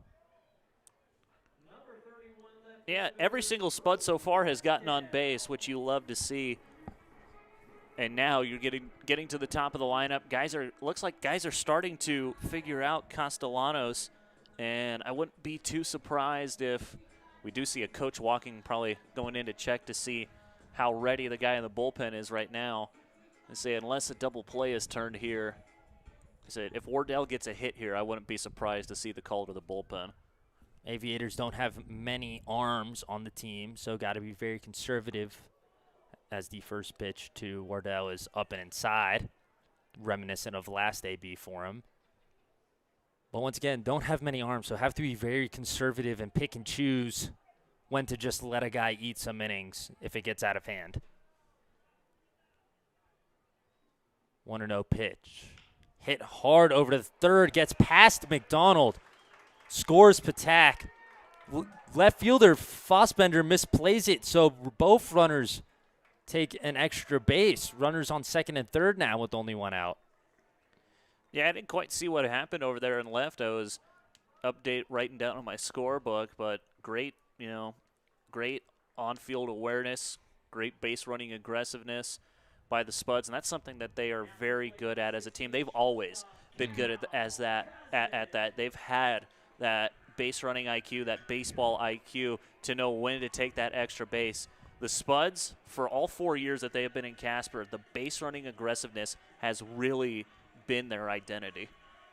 Yeah, looked like Fossbender out there and left just got a glove over the ball, stopped it, but not able to get it in the glove and pick it up cleanly. Brings up number 16, Cal Cousins, who's 2 for 2 already on the night.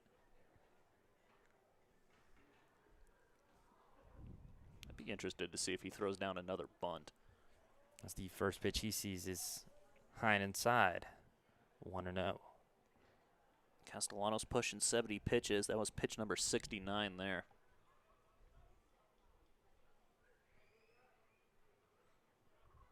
So 1-0 pitch to Cousins. Another ball inside. 2-0 now. Cousins sits currently tied for 4th in RBI leaders, if you were curious, because you made the guess earlier. Has 11 on the season. Takes the 2-0 for a strike. That was a nasty slider, it looked like, from Castellanos. So I wasn't too far off by You weren't too far guessing off. he was tied with the lead.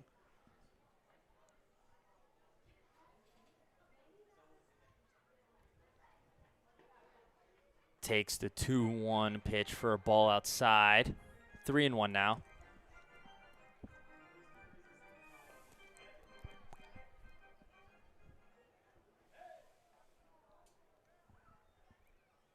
So 3-1 to Castellanos. Or excuse me, to Cousins. And Castellanos walks him. So bases are juiced and out comes the coach, potentially to pull Castellanos. Logan, what was his final stat line if he does get pulled here? Final stat line for Nick Castellanos. 3 1/3, 9 hits, 5 runs, all of them earned. Strikeout, and that was just his first walk that he had given up, if this is the end of his outing. Not sure it quite is. Doesn't look like there's anybody coming out of the Aviators bullpen. There is a man standing over there relaying to coaches about the readiness of a pitcher. But it looks like they'll just take this as a time for Castellanos to calm down a little bit. As you said, issued his first walk. But other than that, had only given up a handful of hits. By the way, with that walk drawn by Cousins, that pushes him tied for 2nd in walks drawn on the team. Tied 2nd.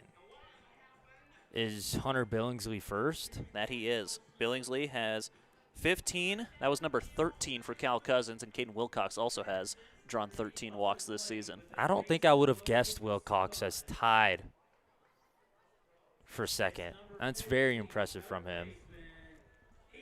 But that was not the end of Castellanos' night. Instead, he gets bases loaded with 1 out with Ethan Schlotterback up at the plate now for the Spuds, who I believe might be the only member of the team not to reach base tonight. Him and Stone Cipher are the only ones to not reach base tonight. The first pitch he sees, he fouls off to the left side. 0-1. Him and Stone Cipher are players to watch in this one. I was gonna say it. Those are the two we said to watch out for, didn't we? But Stone Cipher has a sac fly. Does have an RBI to his credit.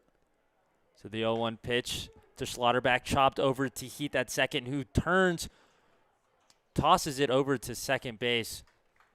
Doesn't throw it to first. So fielder's choice there. But a run does come in to score, so the Spuds lead 6-0 now, and it brings up Stone Cipher with 2 outs here in the bottom of the 4th inning. So both of our guys to watch have an RBI now. That is true. This is batter number 8 of the inning for the Spuds. Almost got around the entire thing. Still have a chance to here. See what Stone Cipher does. First pitch he sees. Ball outside. 1-0. So you have Wardell over on first. Wardell over on third. Schlotterback over at first.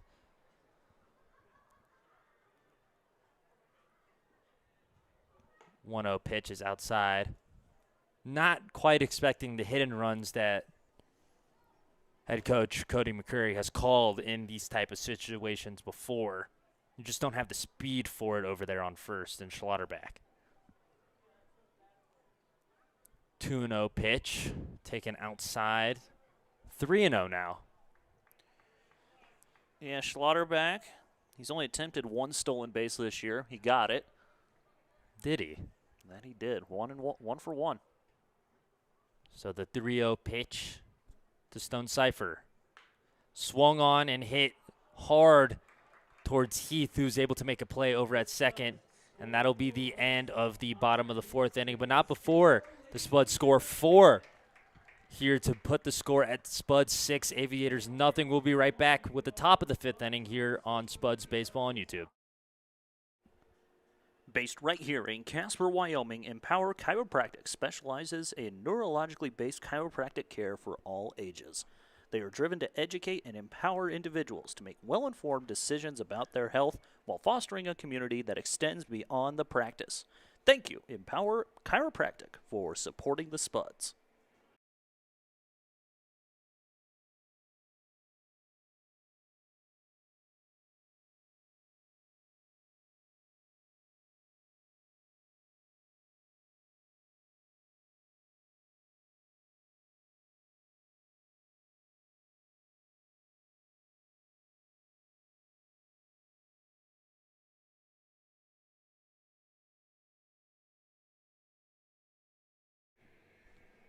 We would like to recognize our community partners at Grizzly Excavation and Construction for their support of the Spuds. Founded right here in Casper, Grizzly Excavation is committed to providing high-quality contracting throughout central Wyoming through their Get Used to Different motto. Grizzly Excavating and Construction, proud sponsor of the Casper Spuds.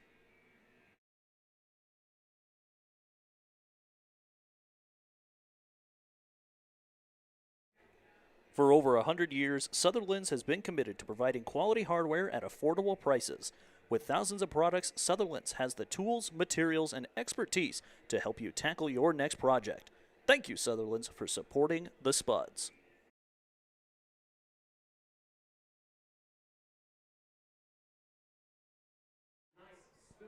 We're back here on Spuds YouTube. It's the top of the 5th inning as the Spuds are facing off against the Cap City Aviators.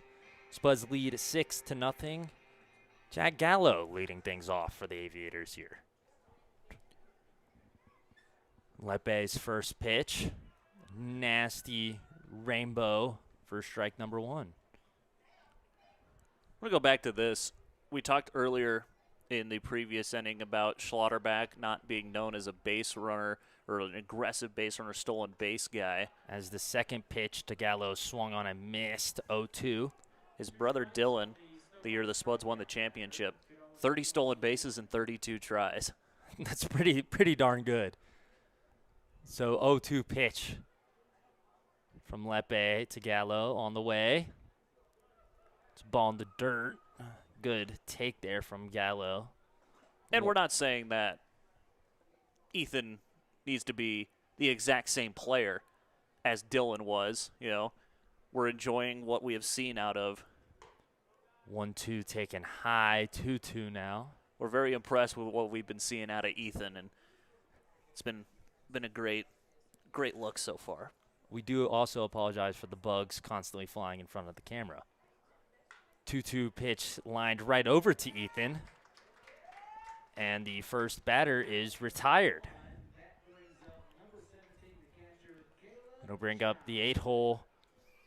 The catcher, number 17, Caleb Chai, up to the plate now for the Aviators. Chai's 1 for 1 with a single so far.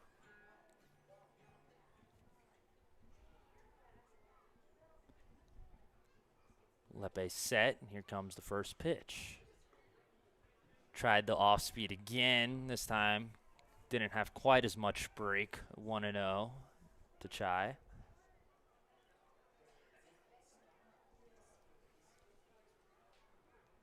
.0 pitch. Swung on and missed. 1-1. Completely fooled Chai that time on the off speed. Great pitch there by Luis. And that's really where Lepe has thrived. I mentioned it a whole lot earlier in the game, and we've seen him continue to use it throughout his start tonight. 1-1 pitch. Once again, goes back to that off speed, gets Chai out in front and misses, so 1-2.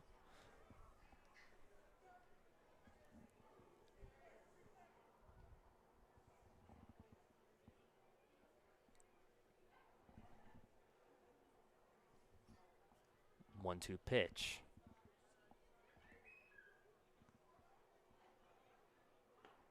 Low and inside, I'd say, but it was definitely a ball, so we'll do 2-2 now. Yeah, that fastball coming in, great job by Chai to hold back on that. You could tell that he really wanted to swing at that pitch. He knew he had to protect, but a good job to hold back on that one. So 2-2.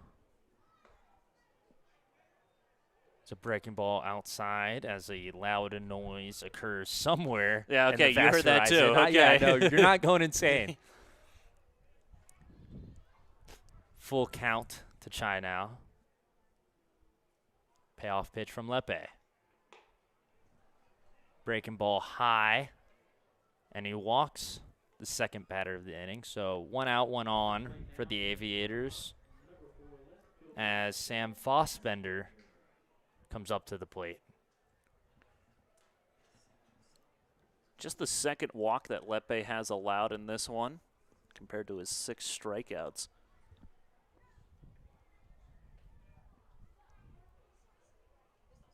So Fossbender steps into the box. Lepe sets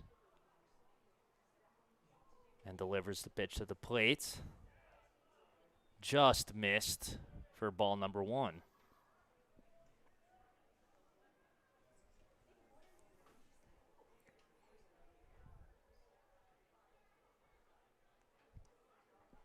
The 1-0 pitch from Lepe. Swung on and missed by Fossbender. 1-1 now. Loving this attack by Lepe.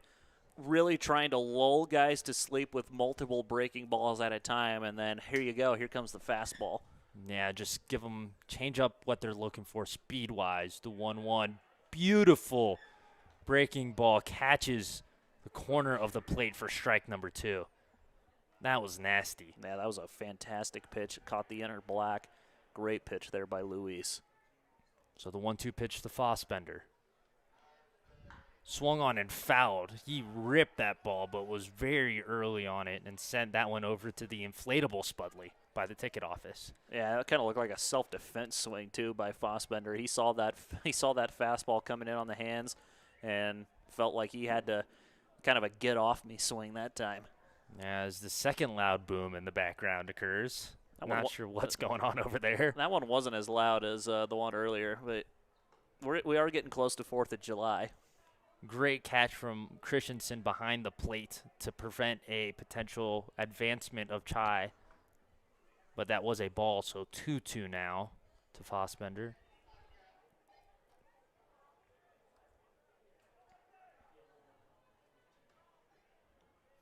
The pitch from Lepe. Low in the dirt. Chai takes off for second and is able to get there in time. So he advances. I guess that's more of a stolen base. But there's a runner in scoring position now with a full count to Fossbender and only 1 out here in the top of the 5th. Yeah, that's such a tough play as a catcher. Christensen had to scramble after blocking that in the dirt.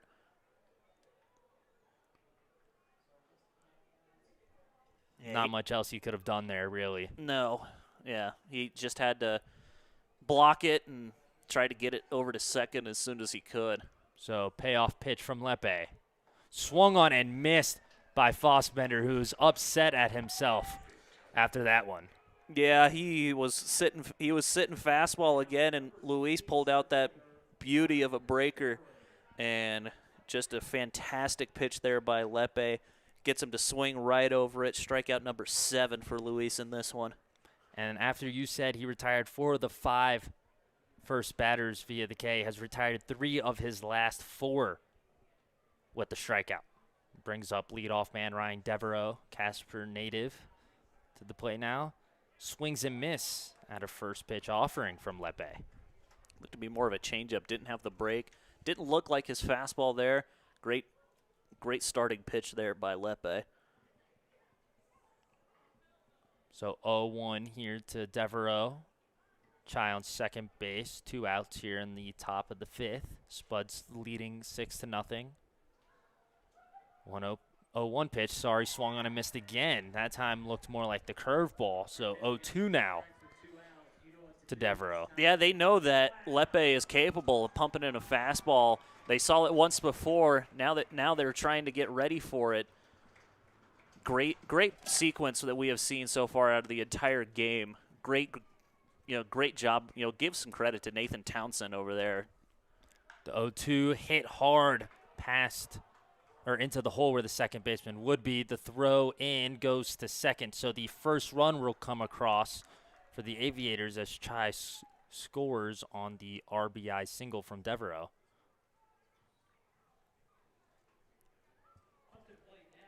Good job from Devereaux there to sit back a little bit on that pitch and then send it to the hole the other way to bring in the first run of the game for the Aviators. It'll bring up Kurt Heath, who's batting in the 2-hole now for them. It's RBI number 7 on the year for Devereaux. First pitch Heath sees is a strike that catches the inside part of the zone. Devereaux had 51 RBIs last year at Hawken College. So that man is no stranger to bringing in a run. Lepe checks over on him at first.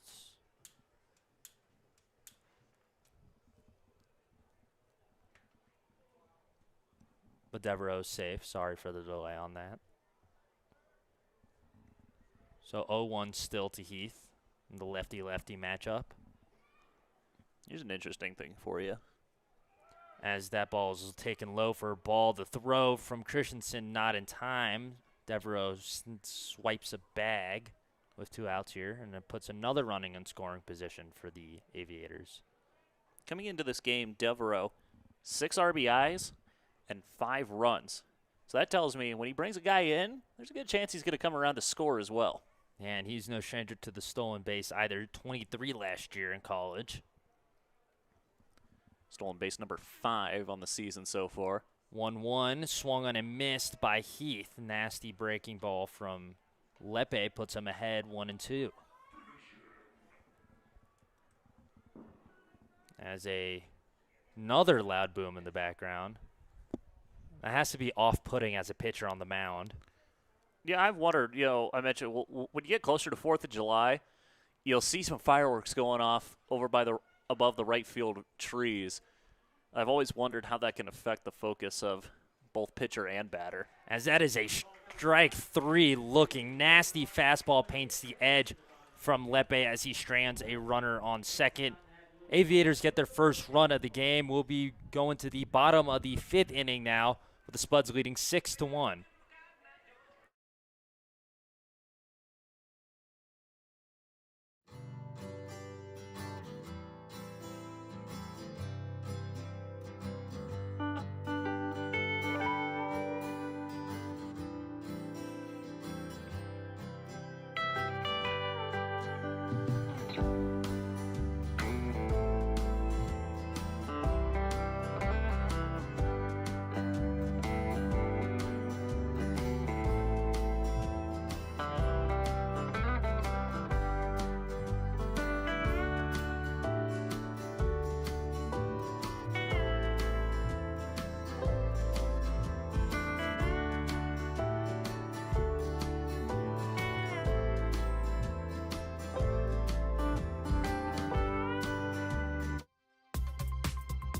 Looking to get active and connect with your community?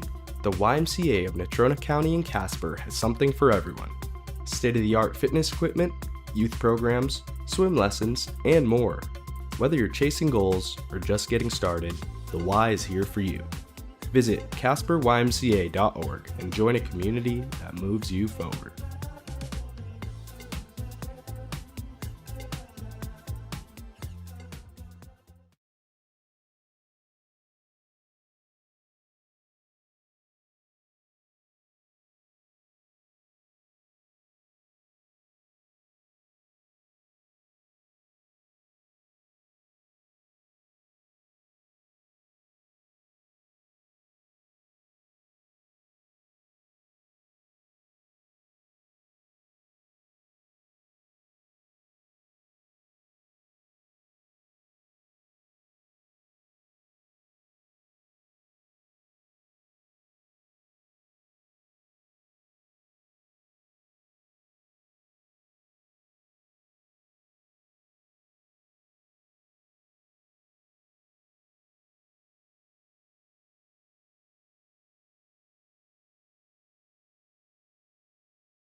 Welcome back, Tater Nation. I apologize for the ending of the previous inning. It is 5-1, Spuds lead.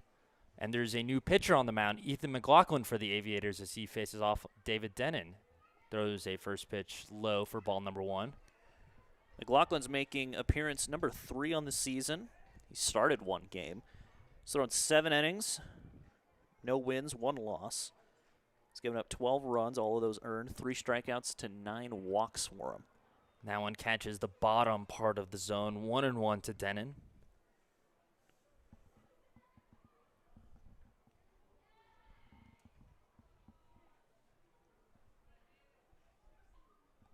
That ball is well low and inside.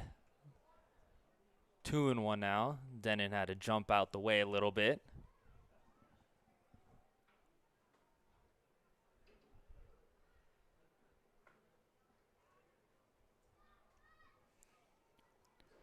So 2-1 pitch from McLaughlin on the way. It's taken for ball number 3. That one low once again. So he's missed 3 times low now. Caught the bottom of the zone once.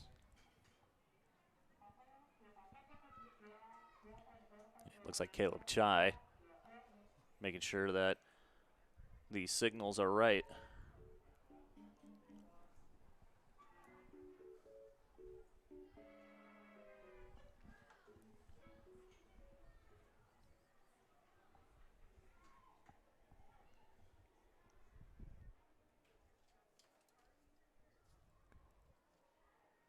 So after talking it up with McLaughlin, we have a 3-1 to Denon on the way. Ball outside, so 5-pitch walk for Denon as he reaches for the 3rd time tonight. Second time tonight. Second time. Game Changer had already updated before I could look at it. Yeah. Whoever's running it for the Spuds is on it. Gotta love that efficiency. Confuses me, though, when I'm trying to bring up how many pitches and I'm lost and they're behind, but when I try to go look at how many times David Denon's been on base, they're ahead. That first pitch was well outside to Jasper Best, 1-0. Good stop there from Chai, not letting it become a passed ball, which most certainly would have advanced Denon. Denton was the only Spud to not have batted in that 4th inning. Good start so far here right now for the Spuds. Best started the 4th with a hit by pitch. And then had the heads-up base running as well on the ball that got underneath the third baseman's glove. Or got past, or no, underneath the third baseman's glove to get into third, or one of those plays to the third baseman. There's been a lot of hard hit balls to third today. As he swings and misses at that one. A bit too close for comfort on the camera. Yeah, a little bit of an earthquake there. No loud boom like we have been hearing, but nonetheless, 1-1 to Best. Swung on, fouled over towards first base, and just past Colin Bird, who was hustling over to get there. Looked like he almost tripped and ate the wall, but able to stay on his feet, but not able to get Best out. Yeah, those plays are so tough when you got to turn around and start sprinting, and you can't even really look at the ball. You just kind of have to guess on where you're going with that.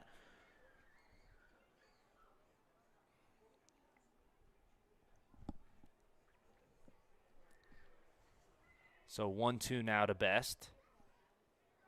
Facing the new pitcher for the first time. As Best disengages for the 2nd time tonight to swat some bugs out of his face. Was he the other one? Did that happen to him he did earlier it the first as well? time. So something about the bugs in Jasper Best's face, apparently, just go together really well. Hey, man, sometimes those mosquitoes, gnats, whatever they are, they love you, and they won't get away from you. That pitch from McLaughlin is low. Good eye from Best. 2-2's the count now.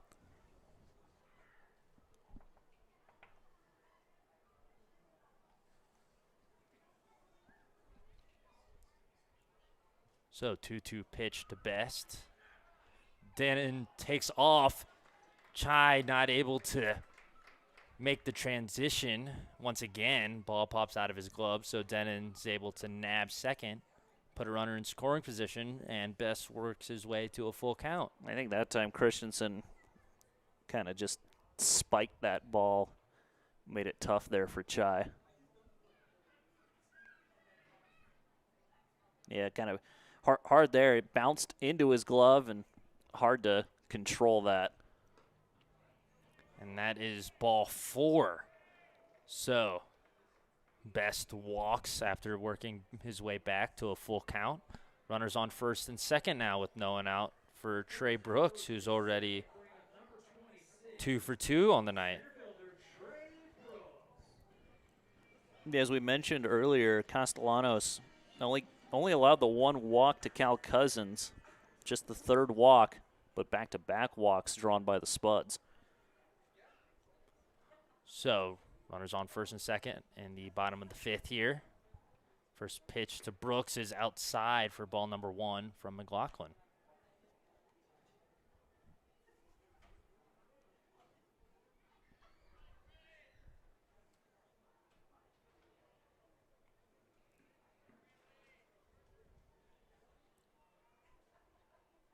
The 1-0 pitch swung on, fouled towards the Aviators dugout. 1-1 now.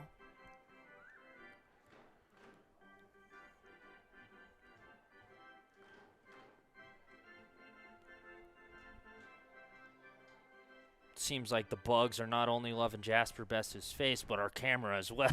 Yeah. Getting swarmed a little bit.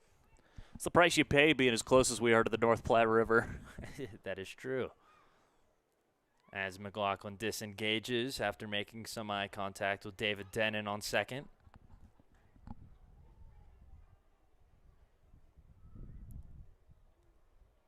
One still to count to Brooks. The pitch inside for ball number 2. Thing got in there in a hurry, and it had some break to it. Brooks looked like he dodged out the way there. Yeah, it looked like he tried to go with the back, like the front door sinker type of action there. Good job by Brooks to lay off of it. The 2-1 pitch hit over to second, and that's a double play as Cahill is able to get Denon, who's well off the bag, thinking it could get over his head. So batter and leadoff guy retired there for the Spuds. No good situation. Brings up Carter Patak, though. Yeah, those balls are so hard to read when they come off the bat like that. You think, especially as the guy on second, you're thinking maybe you got a little bit of hope that it's going to get over that shortstop, but just couldn't quite get the right angle on it to force it into no man's land behind the shortstop, and kind of left out David Denton, hung out to dry there. They check on Best over at first, not in time. Close play, though. So Patak, 2 for 2 on the night with 2 RBIs. And he came around to score back in the 4th. Yes, he did. See what he can do here with 2 outs. First pitch he sees at his head, has to duck out the way. 1-0.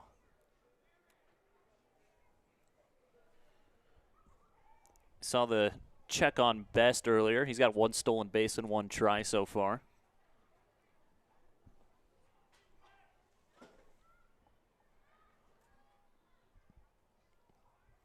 One 1-0 pitch to Patak. Spiked, gets past Chai, so Best is able to take second, rounds it like he could have potentially taken third, doesn't. So runner in scoring position now with 2 outs here and a hitter's friendly count for Patak, or more affectionately known by teammates, P-Tac.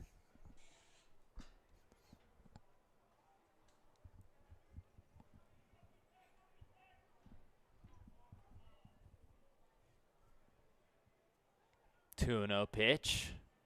Taken inside for ball number 3. That was close. That it was. That looked like a fastball intended to catch the zone for a strike. Just came a little too far inside. Great count here for Patak. I have to imagine it's a take-all-the-way situation. 3-0 that he does at a fastball down the middle. 3-1 now. So, well, when the pitcher has walked 2 of the last 3 batters, hard not to put on that take sign. 3-1 now. Best on the move. Patak fouls that off towards the first base side. Goes out of play. So we'll do a full count here with 2 outs.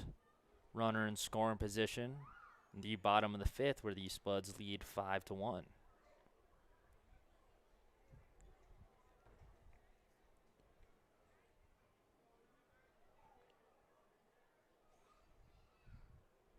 Payoff pitch from McLaughlin. Gets well behind Carter Patak. Jasper Best able to take third off of it. Patak slowly jogs and earns his walk to first. He's been on base all 3 times now. And that'll bring up the 9-hole hitter, and it will bring out the coach for the Aviators to come talk to McLaughlin. Assuming this is a similar situation to earlier in the game where it's just a talk and they're not replacing the pitcher. Haven't seen him ask for the ball quite yet. But, yeah, it seems like McLaughlin kind of struggling with his command out of the gate. 3 walks in the first 4 batters that he faces. As Christensen comes to the plate with maybe a little something here with runners on the corners and 2 outs. Definitely in a position to do damage, get a little bit of a 2-out rally for the Spuds. Christensen 1 for 2 tonight. Came in to score as well after that hit.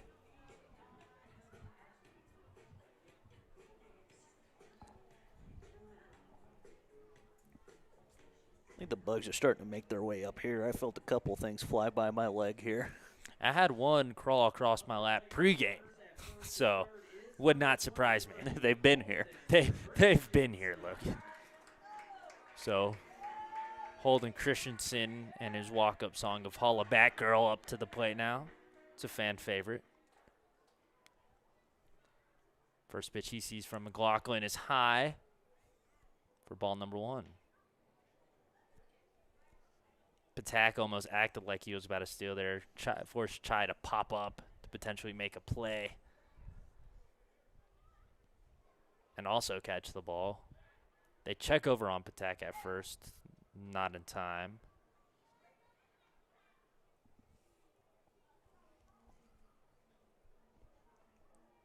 Patak, 1 stolen base and 2 tries this year. So 1-0 to Christensen. Takes that one low for ball. 2-0 now.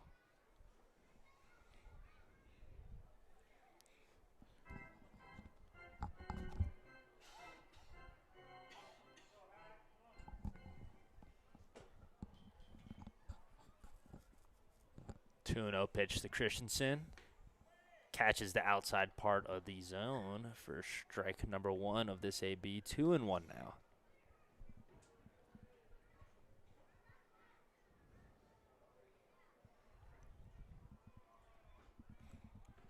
As Patak straight up just takes second before the pitch is even delivered. Christensen flies out to right field, so it won't matter in the grand scheme of things. It's the end of the 5th inning. Spuds lead 5-1 over the Cap City Aviators. We'll be right back here on YouTube with some more Spuds baseball. Craving legendary food and service? Head on down to Texas Roadhouse in Evansville, where the steaks are hand-cut, the rolls are hot and fresh, and the energy is always high. Whether it's a family dinner or a night out with friends, Texas Roadhouse is here for you. Located at 210 Miracle Street, be sure to come hungry, and we know you'll leave happy. Legendary food, legendary service, that's Texas Roadhouse.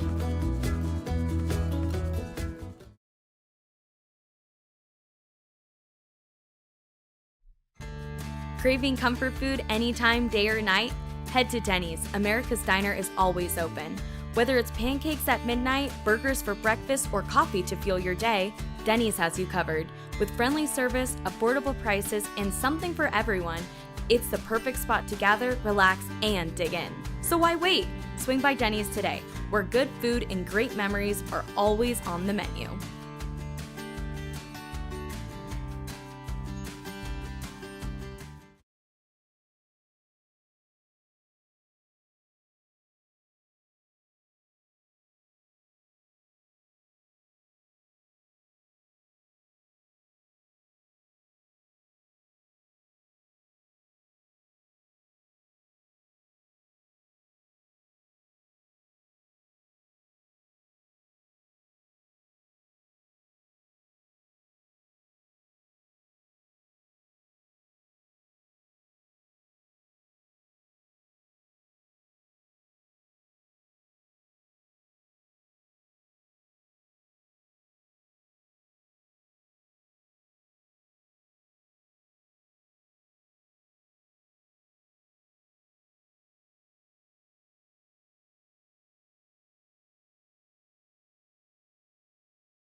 Welcome back to Spuds Baseball here on YouTube. It's the top of the 6th inning.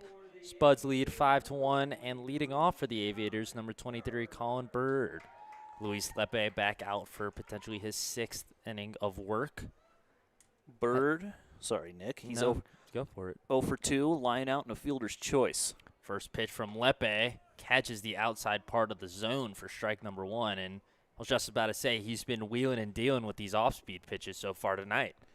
Yeah, I mentioned this in the previous top of the inning. As that pitch is smoked between short and third, so Bird gets a leadoff single, and that's the 3rd straight inning that's happened for the Aviators, I believe. They did not start the 5th inning with a single. 3 of 4. 3 of 4 of the last innings. I was saying earlier, this has been a great game called between Holden Christensen behind the plate and Nathan Townsend, pitching coach. They have really dialed in how to use Luis Lepe, and he's been had a great outing, and I'm excited to see what more we can see as the year progresses. It's the first pitch catches the strike zone on Cahill. 0-1. And Lepe, he has had moments of greatness so far this season. Was, I believe, our first player of the game as that breaking ball was smoked foul, almost hits his own third base coach. 0-2 the count. But Lepe, first player of the game, I believe, that we did. So has had stuff throughout the year, just not able to locate the strike zone at times and getting them into trouble. But tonight he's been doing that very well. 0-2. Swung on, hit right back up to Patak, who misplays it, and that sneaks into right field. Jasper Best throws it over to third, slightly offline. The ball gets away from Schlotterback, and Cahill advances to second. So runners on third and second now for the Aviators with no one out here in the top of the 6th. Yeah, that kind of just seemed to eat Patak up that time. Hard liner right at him. Ends up getting into the outfield, and then the throw in from Best. I don't think there was a shot there to throw out Bird going for third. Probably would have been better just to hit the cutoff man that time. Potentially first pitch to McDonald is low for ball number 1. McDonald 0 for 2, 2 strikeouts tonight. So the batter you want to see if you're Luis Lepe. Lefty-lefty matchup as well, kind of helps him in that aspect. 1-0 pitch, sorry. That goes off the top of the press box, probably back towards the RVs near concession. So 1-1 now.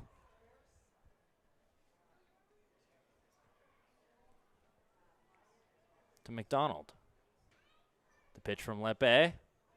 Swung off, fouled back again, directly back. So 1-2 now. Once again, Lepe ahead of the count here. Yeah, Lepe looking for strikeout number 9 here. Be a great spot to get it. Nobody out and 2 runners in scoring position. Absolutely. The pitch bounces in the dirt. Good stop there. Good block there from Christensen to prevent that from becoming a pass ball. 2-2 now.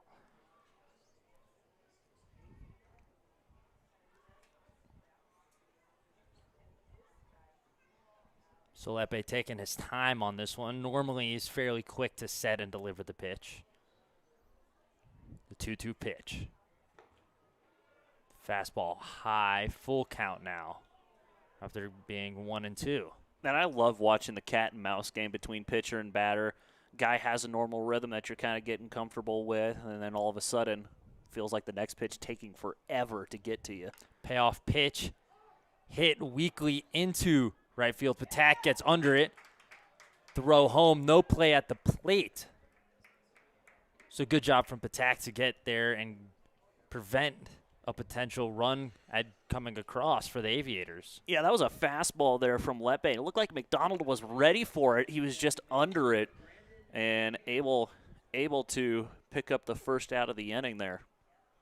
Brings up Brandon Buchanan for the Aviators with 1 out. Still 2 guys in scoring position. Lepe's first pitch. Hit to center. Drops in front of Trey Brooks. Not going to throw it home. No play at the plate. Just hits the cutoff man at Patak, and that's a run across for the Aviators as they make it a 3-point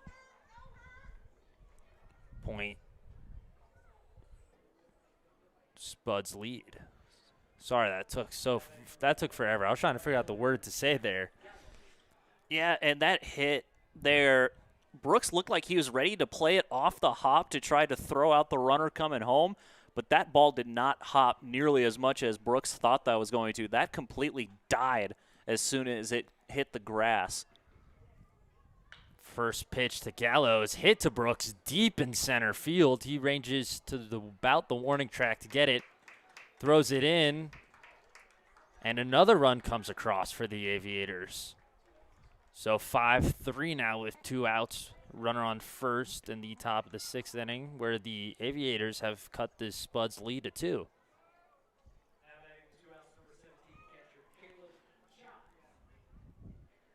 So 2 quick outs. Good news there for the Spuds. Allowing 2 runs in, cutting the lead in half. I'm sure that'll get some of the guys' attention out there. Top of the lineup coming up for the Spuds, so interested to see how they'll attack the bottom of the 6th. First pitch to Caleb Chai is a breaking ball that catches the inside part of the plate for strike number 1. And that's what he really dealt to Chai a lot last time up. It's a steady diet of breaking balls. 0-1 pitch. Chop to Lepe. He throws over to first, is able to retire Chai and get out of this inning, but not before the Aviators add 2 to cut this Spuds lead to 2. Spuds still lead 5-3. We'll be right back with some more Spuds baseball in the bottom of the 6th inning. Hungry for pizza that hits the spot every time? Order from Papa John's. Made with fresh dough, quality ingredients, and that signature garlic sauce you love. Whether you want classic pepperoni, loaded veggie, or something new, Papa John's delivers hot, fresh, and ready to enjoy. Plus, with easy online ordering and fast delivery, your perfect pizza night is just a few clicks away. Choose Papa John's. Better ingredients, better pizza.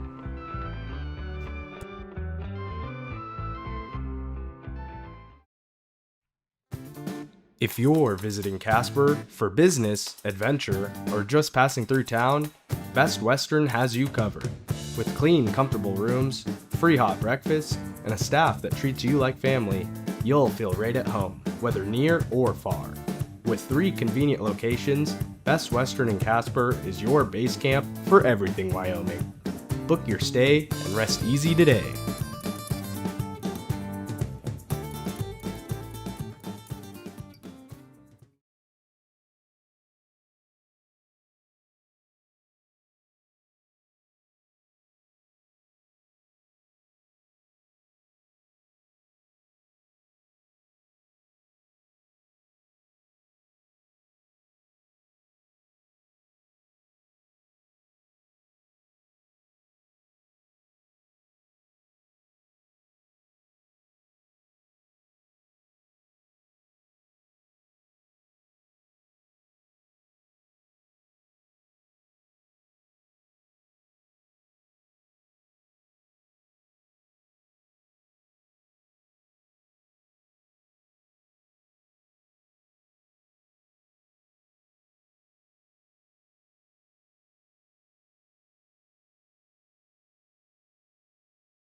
Welcome back, all Spuds fans. It is the bottom of the 6th, and we have the top of the order, 1, 2, 3, Drew Wardell starting us off here as he faces off against Ethan McLaughlin. I believe the first time that he's done so. Yeah, McLaughlin came in, started the fifth inning, faced 5 through 9. It's now the 4th time through the Spuds order here. First taste of the top of the order for McLaughlin. First pitch to Wardell, catches the outside part of the plate for strike number 1.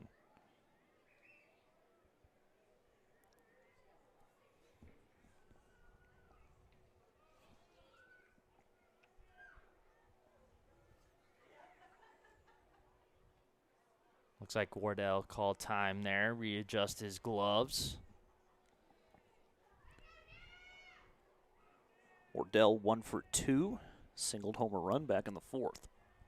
So the 0-1 pitch to Wardell, swung on and missed. Aggressive swing there, well out ahead of it. 0-2.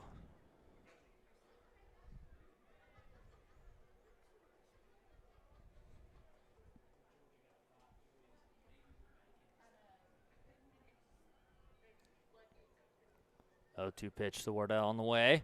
Swung on and missed again. Wardell strikes out in 3 pitches for out number 1.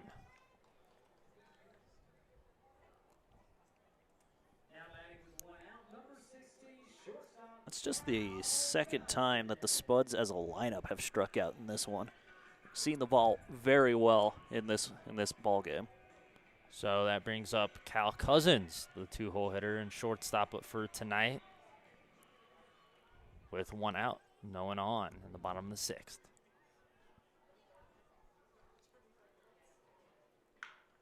He hits this one fairly hard on the ground over to Cahill at short, who is able to make the throw to Colin Bird in time and retire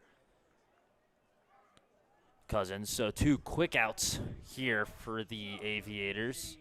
We'll bring up the 3-hole Ethan Schlotterbeck, the guy you said to look out for tonight. After starting out with 3 walks and 4 batters, McLaughlin has really changed his strategy up here in this inning. He's really attacking the zone in this inning, and it's worked out in spades for him so far. First pitch to McLaughlin, or excuse me, it's a Schlotterbeck is low. You tripped me up there a little bit. Ever since pitching coach came out to talk to him, he's been dealing it a bit better for the Aviators. 1-0 pitch. Hit hard again to short. 1 hops to him. Cahill misses the throw. Bird not able to pick it. And Schlotterbeck advances to second on the error. So potential 2-out rally now for the Spuds. And it brings up the guy I said to look out for, Hunter Stone-Cipher now, the cleanup. Yeah, I was getting ready. I was getting ready to talk about how that was a great play there by Cahill. Couple 2-hopper, had to get low for it. Great job to put a glove on it. Just might have hurried his throw a little bit there. Threw it offline, which is very out of character for the Aviators. They're a very solid defensive team, so very, very foreign to see them have a play result in an error. And that's Cahill's 2nd error on the year, but only the 12th for the Aviators all season long. So McLaughlin faces off against Stone-Cipher, who takes a first pitch inside for ball number 1. I believe this is their first time meeting before he gets to David Denon for the 2nd time. Yep, this will complete the trip around the order for McLaughlin.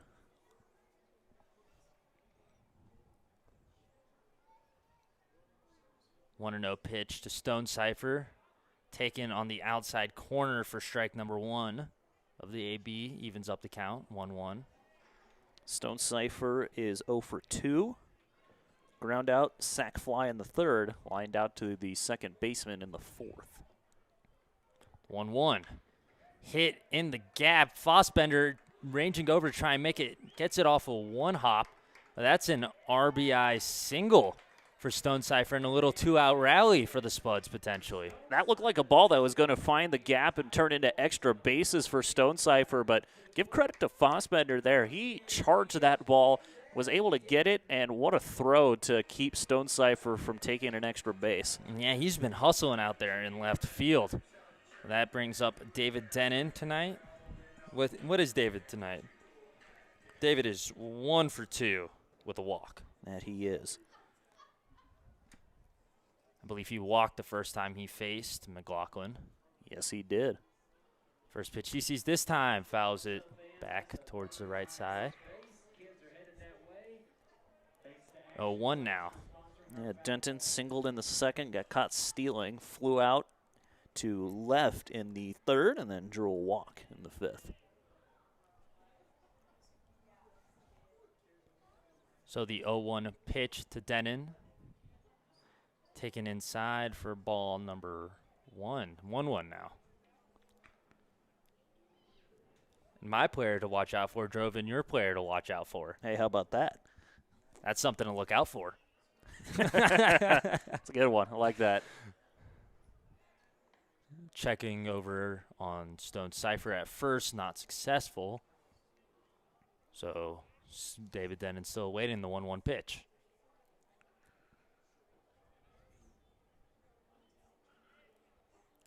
Here it is, swung on, fouled back, out of play into the stands over on the right side field. Thought that was going to get over to the party deck, not quite that far over. I was watching Chai when that was hit foul. He immediately lost it in the lights. Luckily, nowhere near playable for him that time. So 1-2 to Denon now.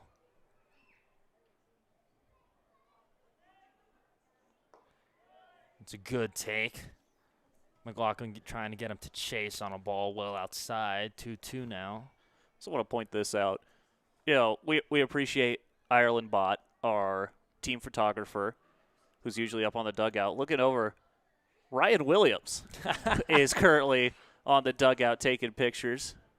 So, you know, expanding her range a little bit. As David Denon swings and misses. So the Spuds get a run back, extend their lead to 3 as they lead 6-3 as we head to the top of the 7th inning. We'll be right back with some more baseball here on Spuds Baseball on YouTube. Life in Casper can throw you curveballs, blizzards, hailstorms, or the unexpected fender bender. That's why your local State Farm agents are here, ready to help you and protect what matters most. From auto and home to life and business, they've got you covered. Visit your Casper agent today and get the coverage you deserve. Local support you can count on. Like a good neighbor, State Farm is there.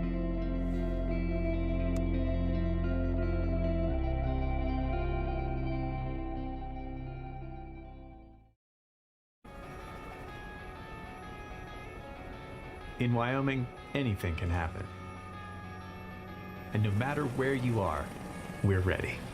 With Wyoming's only 24/7 Level 2 Trauma Center with the most advanced technology and certifications.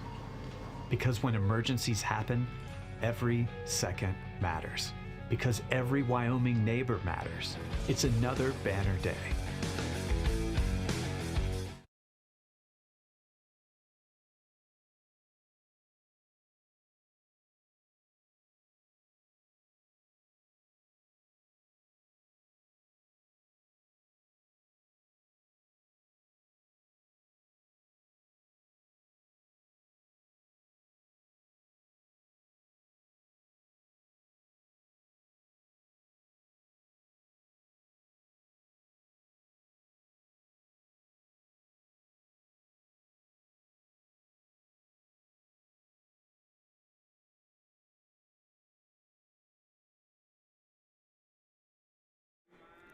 Top half of inning number 7 set to go here in Mike Lansing as we have a new pitcher on the mound for the Casper Spuds.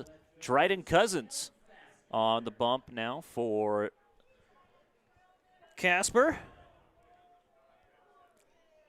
Yeah, Logan Lepe's final stat line. As Sam Fossbender first to greet him, waves and misses at an off speed. It's 0-1. 6 inning pitch, 6 hits allowed, 3 runs allowed across, only 1 earned, 2 walks to 8 strikeouts, and 103 total pitches.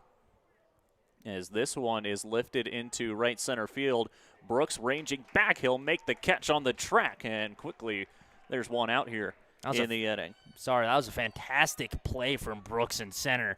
He was in a full-on sprint over there trying to find the ball. Great job to locate it, too. Very easy to lose it in the lights in that type of situation, able to get all the way over there and underneath it to retire Fossbender. So top of the lineup now for Cap City. 4th time through the order will go as Ryan Devereaux is the next to hit. This is Cousins' 4th appearance of the season. 2 innings pitched. No hits allowed. 2 earned runs, 3 walks, 2 strikeouts. 1-0. Swing and a miss. Good off speed there by Cousins. It's 1-1.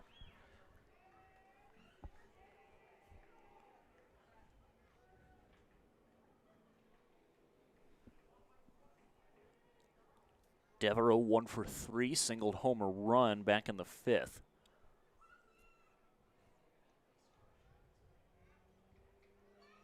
Fastball bounces to the plate that time. And that's something that Cousins has kind of struggled with a little bit so far this season is control. He has good stuff. It's just that he doesn't know necessarily where it's going about a quarter of the time. 2 balls and a strike. So that pitch misses. 3-1 now.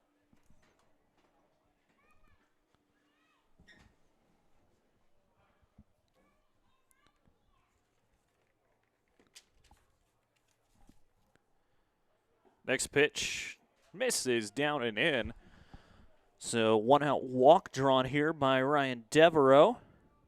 It's a runner on first with only 1 out.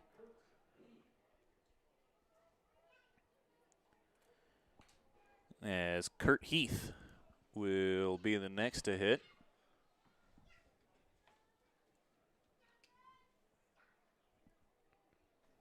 Heath also 1 for 3. 2 strikeouts, though, Logan. Got caught looking his last time. Good breaking ball by Cousins there. Finds the zone 0-1.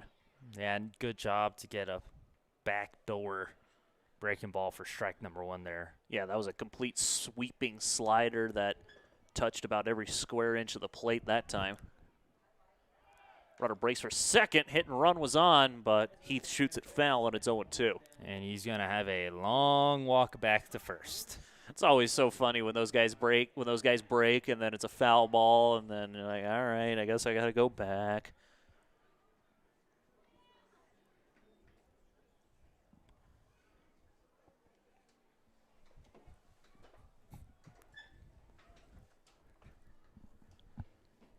No balls, 2 strikes. Here it comes from Cousins.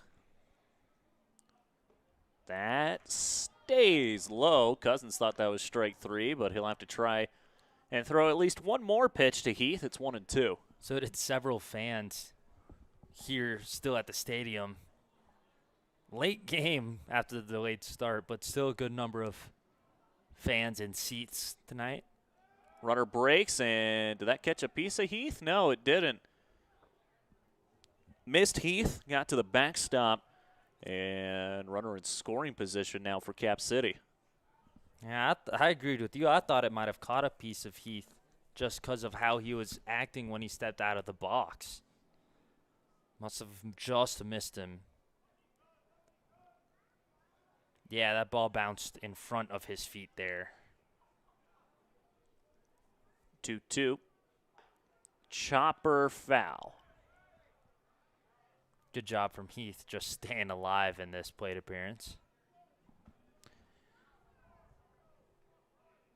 Yeah, they're definitely being down by 3. This is exactly what you want to see out of these guys. Making the relief pitcher now just coming in. Want to make him work and try to earn these outs. 2-2. Way outside. Good catch by Christensen. Full count. Yeah, it was a fantastic job from Christensen preventing another wild pitch. That would have advanced the runner to third.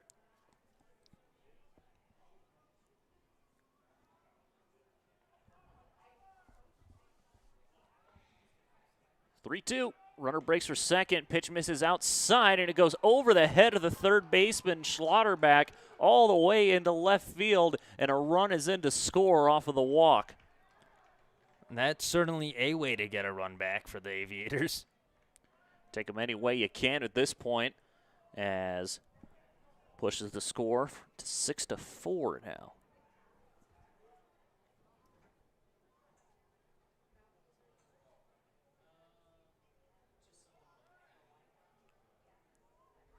And out comes Nathan Townsend. And in comes a new arm.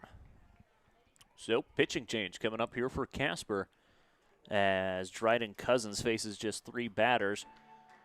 Go ahead and take a break. Spuds still hold on to the lead, but here come the Aviators. It's the Spuds 6 and the Aviators 4. You're watching Spuds Baseball on YouTube.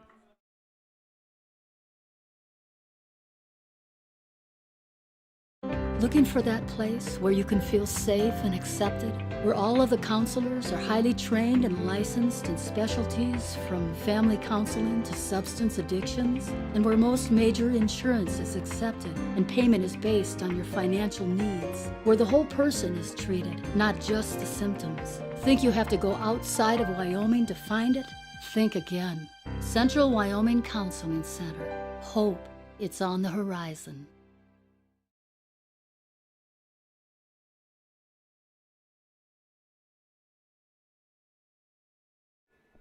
Whether your project is large or small, CEBI is committed to providing unmatched civil engineering, surveying, and landscape architecture throughout the great state of Wyoming. We thank CEPI for sponsoring the Spuds this season.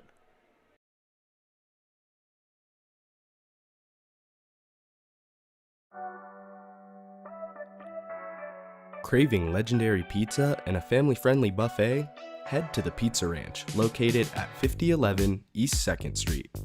Load up on hot pizza, crispy chicken, and our famous cactus bread. Perfect for family nights, team celebrations, or just feeding those cravings. Swing on by or order online at pizzaranch.com, where every meal is a hit.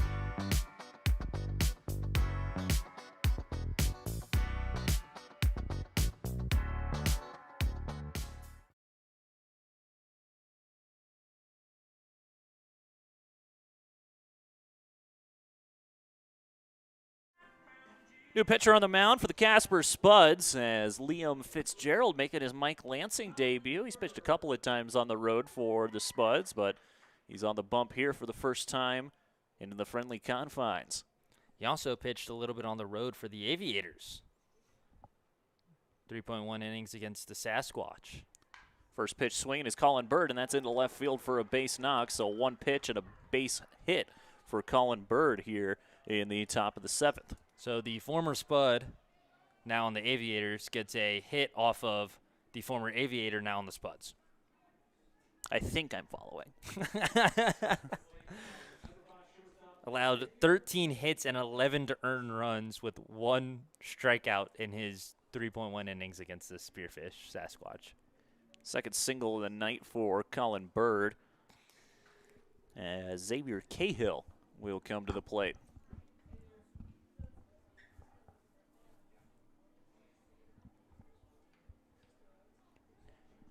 Cahill 0 for 2. Struck out in the second, reached via walk in the 4th, and reached via error in the 6th.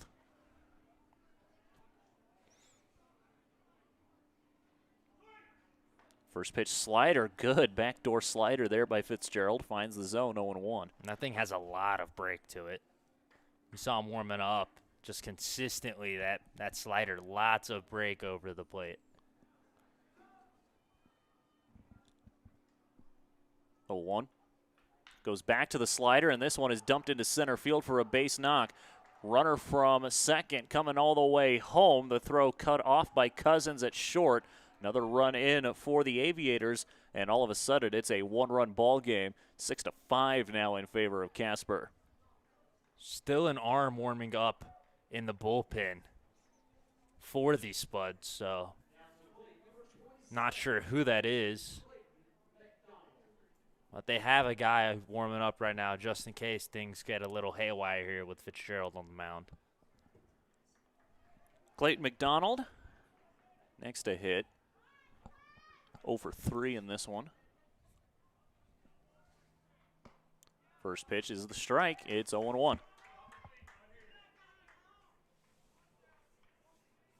Lepe had his number tonight.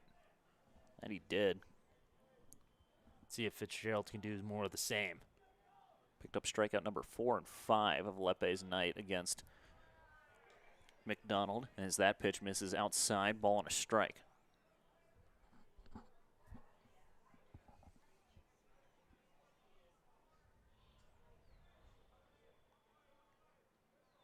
One, way outside, 2-1.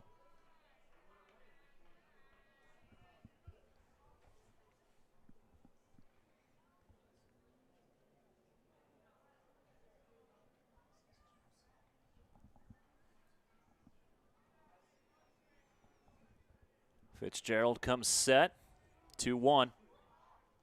Gets away from Christensen behind the dish, and both runners will advance, and now it's second and third with only one out. It's not good news for the Spuds as they hold on to a 1-point lead here. 1-run lead, here in the top of the 7th. Say careful, 1 point. Some baseball purists might come after you there. I'm ready to defend myself.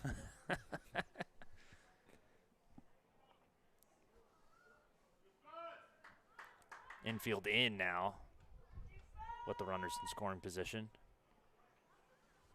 Dangerous count in baseball, as our good friend Kai would say. 3-1, beautiful slider there by Fitzgerald. Now it's full, 3-2.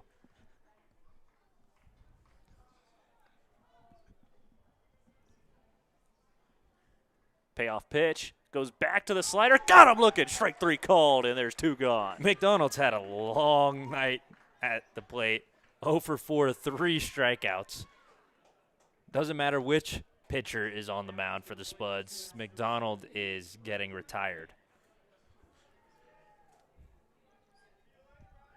Braden Buchanan next to hit. 2 for 3 today. Couple of singles in this one. As this slider is lifted into shallow right, fading back is Stonecipher. Coming in is Best, and he'll make the catch, and that will end the inning. Couple of runs across for the Aviators. So we'll go to the bottom half of inning number 7, stretch time here in Mike Lansing. It's the Spuds 6 and the Aviators 5. You're watching Spuds Baseball on YouTube. Looking for that place where you can feel safe and accepted, where all of the counselors are highly trained and licensed in specialties from family counseling to substance addictions, and where most major insurance is accepted and payment is based on your financial needs, where the whole person is treated, not just the symptoms. Think you have to go outside of Wyoming to find it? Think again. Central Wyoming Counseling Center. Hope. It's on the horizon.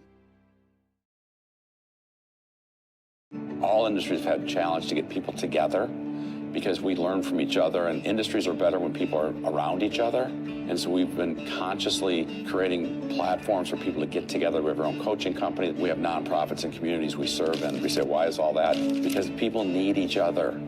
They need collaboration, and we're very intentional about creating opportunities for collaboration. The number one thing I hear when people come into Fairway is, I cannot believe I didn't come here sooner. We have just like-minded, genuine people who are servant leaders. Within Fairway, there is a feel of empathy, compassion, just bringing people together so that people feel safe and involved.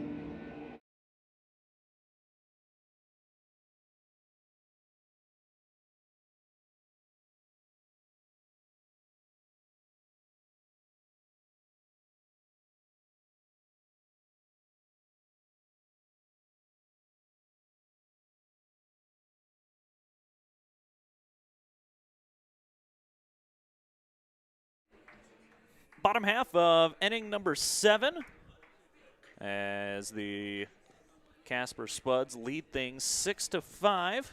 Jasper Best will lead things off. That he will 0 for 1 with 1 walk and 1 hit by pitch. So getting on base, ended the last half inning as well.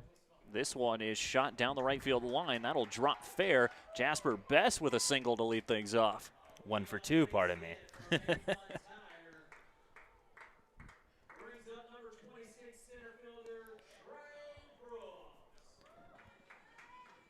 Next to hit, guy who's really kind of had a coming out party for the Spuds tonight. 2 hits, Trey Brooks.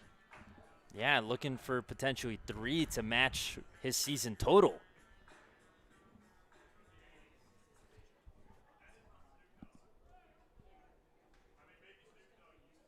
First pitch from McLaughlin. Brooks looks to square. Runner breaks for second. The throw down, not in time, and it's a stolen base for Jasper Best. Looked like the throw could have potentially been in time, just not on target. Second baseman had to go to the opposite part of the bag to go grab the ball and then come back to try and tag Best, and by that point his foot was already in.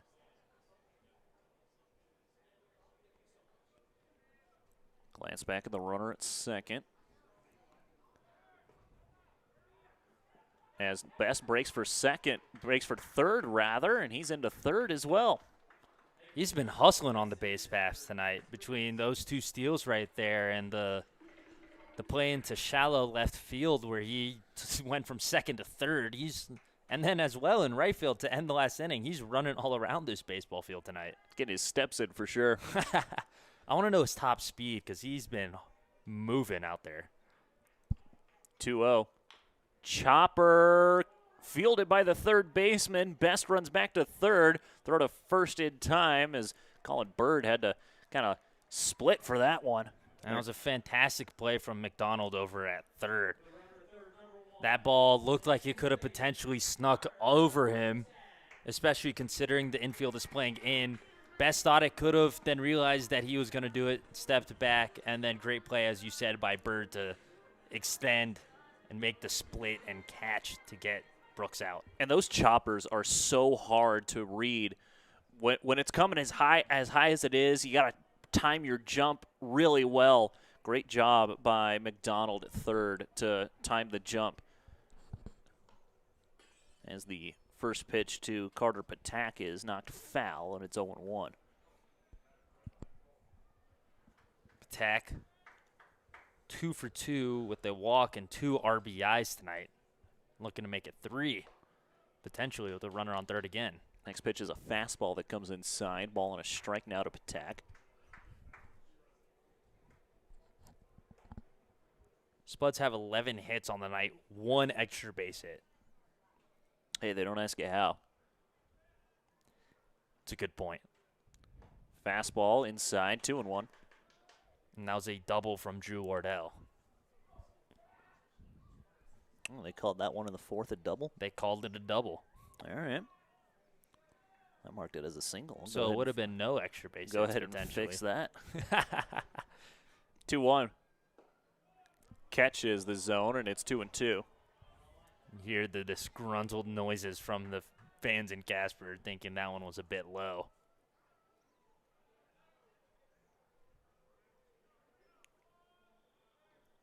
Two and two.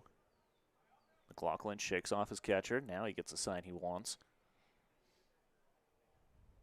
Now we're going to have to rethink it. Cat and mouse? Maybe. Something of the sort.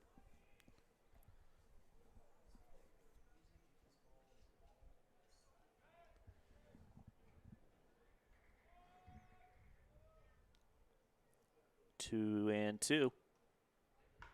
Chopper towards third. Buchanan fires home, and it gets over the head of Chai. Patak rounding first on his way to second, and it's an RBI for Carter Patak. And that's the third one of the night for him.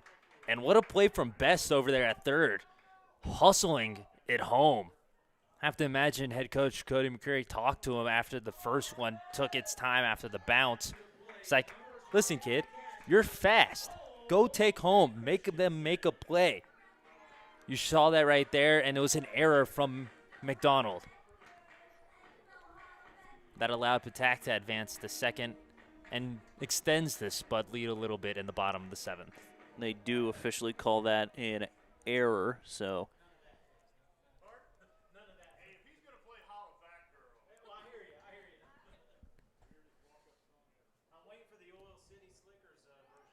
Check on the runner at second. Get back safely. A little bit of banter going on between a PA and a fan in the crowd. Gotta love it, though. Yeah, nothing. All in good spirits. Yeah, all good spirit. Nothing bad as Christensen lifts one into center. Devereaux ranging. Makes the catch. Runner bluffs for third. Throw cut off by the shortstop. He had to get up for that one. That was a great snag from Cahill at short. I thought that for sure was either going over his head or like off his glove or something. He went up there. Odell did a little bit with the glove.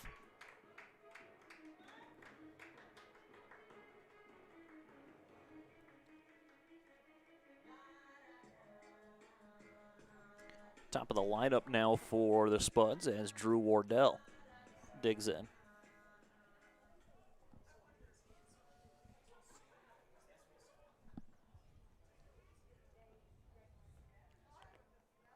First pitch swinging at the fastball, and it gets out of play, 0-1. That ball might have just been sent to the moon. Not sure what to think on that. Never heard it land, never saw it land. Seeing some kids run after it, but that thing was skied.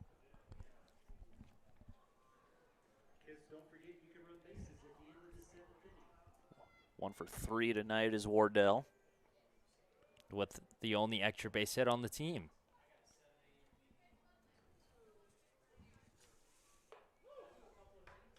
So that pitch missed. Wardell thought that hit him. No such luck. It's 1-1. Yeah, started unstrapping all of his gear. Argued to the umpire, hey, that hit my elbow. Umpire says, no way, Jose. So Drew has to step back into the box. No idea where he got that Jose from, but. Kind of confused me. I thought we were way off on the count. I thought that was ball 4. I was like, well, that was fast. It's 1-1. As the fastball hard hit on a line off the glove of Buchanan, has to hurry in time. What a play by Clayton McDonald, and that ends the inning. Yeah, after the error from McDonald brings home a run for the Spuds. And now Cooper Hack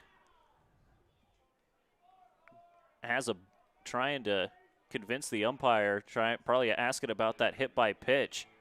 And now we're going over and talking. Oh, someone might have said something on the Aviators. I think that's what got Cooper Hack's attention. Someone just got tossed. All right, well, we'll situate that as we'll go to the top half of inning number 8. Spuds lead at 7-5. You're watching Spuds Baseball.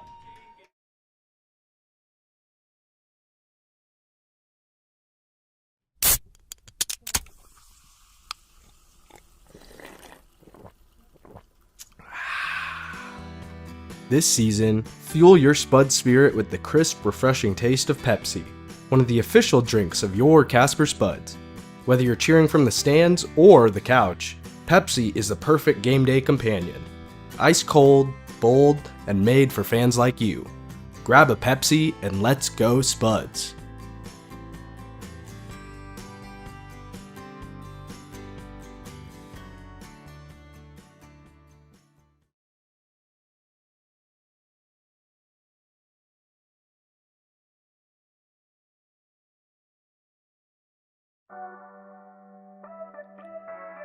Craving legendary pizza and a family-friendly buffet?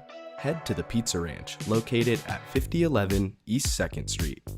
Load up on hot pizza, crispy chicken, and our famous cactus bread. Perfect for family nights, team celebrations, or just feeding those cravings. Swing on by or order online at pizzaranch.com, where every meal is a hit.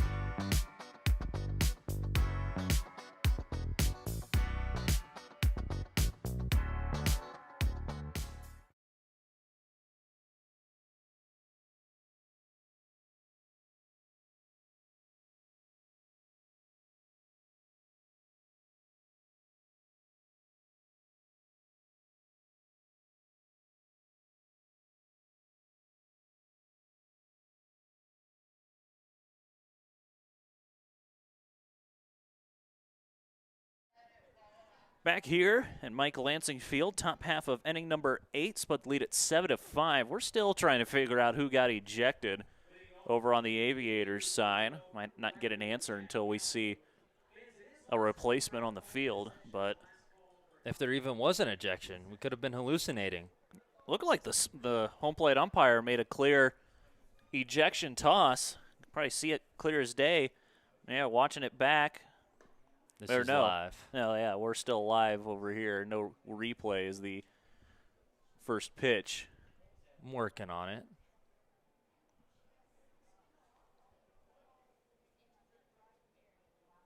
Pitch number 2 stays high.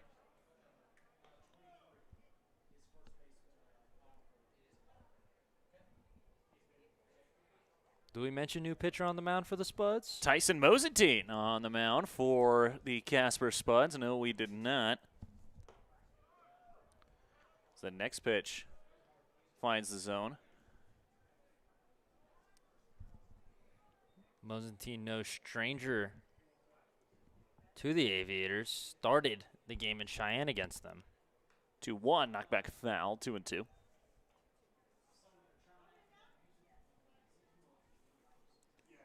Trying to watch back to see if there was an ejection sign, because Cooper Hack came down the first base line. He was hot about something. 2-2 from Tyson Mosentine. Fouled back.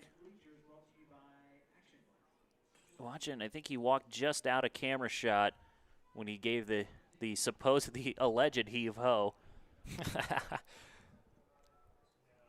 So, no idea what happened there is the final story. As that ball bounces in the dirt away from Holden Christensen. So 3-2 now. Full count.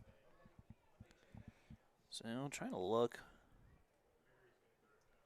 There's no one that's been replaced on the Aviator lineup in Game Changer. We might have hallucinated another ejection. You'd forgive us after the Fort Collins series. No kidding. And now we got our signals crossed. But going back to Mosentine against the Aviators, started the game in Cheyenne, went 1 2/3, allowed 3 hits, 6 runs, 3 of which earned, 1 walk, and 3 strikeouts for the Spud. Jack Gallo at the plate. He is 0 for 2. Pop out, line out, and a sacrifice fly for him in this one. 3-2, nobody out. Mosentine comes set.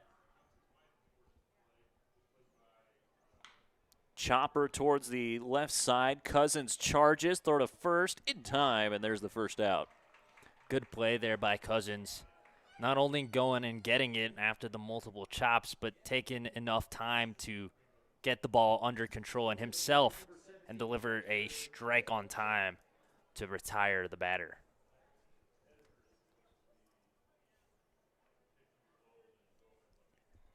Caleb Chai next to hit.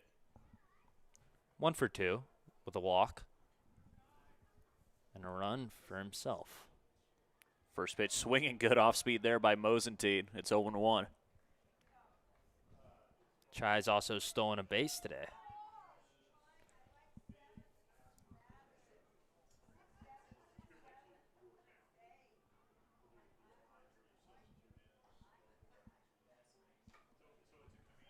His first of the entire season. 0-1. Swing and a miss. Good job there by Mosentine. Had Chai completely off balance there. Quickly as 0-2.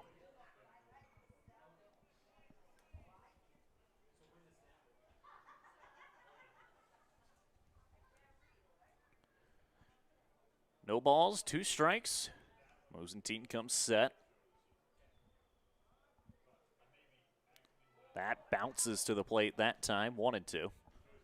Christensen went to go chase after it, then was like, you know what, never mind. I'm just going to get a new ball. Yeah, so I don't need to go get it this time. I'm good. 1-2. I'll let Fossbender go and pick it up and give it to the ump for me.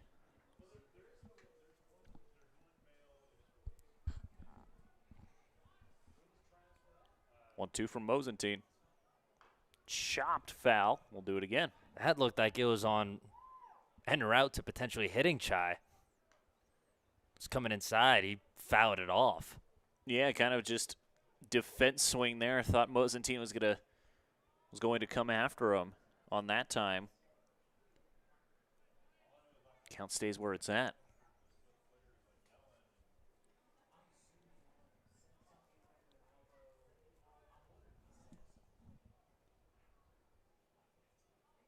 One, 2. Bounces to the plate, 2-2 now. So he's bounced to Chai and had one that was coming at him fouled off. But he's still sitting at a pretty good spot here at 2-2. Still has 1 pitch to play with if he wants to bounce another one. That he does. Try to get a guy to chase here.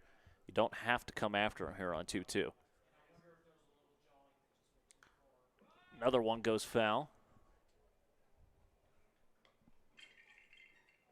It's Elijah Reeves makes an appearance. Come out and take care of it. So there was we're still talking about this. There was an ejection. We're not too sure who it was, but someone is out. Allegedly. Because something was said that got Cooper Hack going because he was coming straight down the line after that inning ended, as this is into left field for a base knock for Caleb Chai. So 1 on and 1 gone now for the Aviators as the tying run comes to the dish.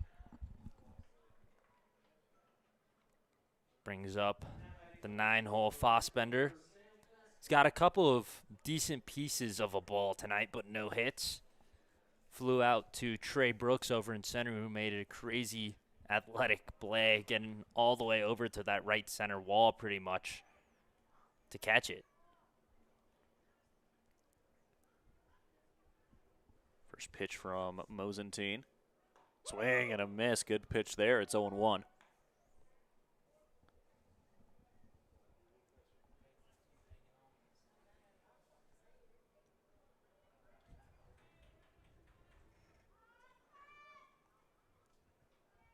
No balls and a strike. Half swing, full swing in the eyes of the umpire, and it's 0-2 now to Fossbender. Yeah, Fossbender looked like he was committed to swinging at it, then realized where that ball was going to end up, and at that point it was just too late.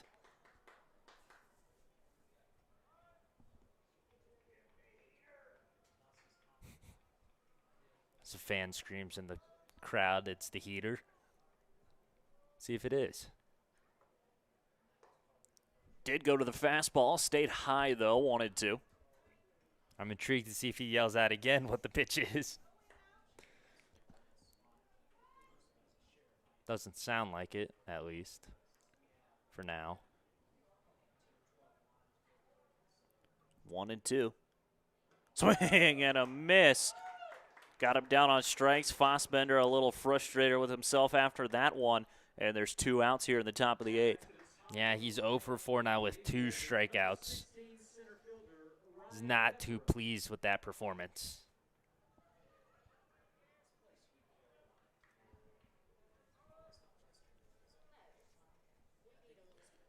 Ryan Devereaux, Casper kid, come to the plate. Sorry for interrupting you there, Logan. Well, you're all right. It was well timed. It was. He is 1 for 3 as he skies one into center. Brooks started back, thought he had to, now he has to come in, makes the catch, and that will end the inning. No runs for the Aviators. Spuds will look for some insurance as we go to the bottom half of inning number 8. You're watching Spuds Baseball on YouTube. If you're visiting Casper for business, adventure, or just passing through town, Best Western has you covered. With clean, comfortable rooms, free hot breakfast, and a staff that treats you like family, you'll feel right at home, whether near or far. With 3 convenient locations, Best Western in Casper is your base camp for everything Wyoming. Book your stay and rest easy today.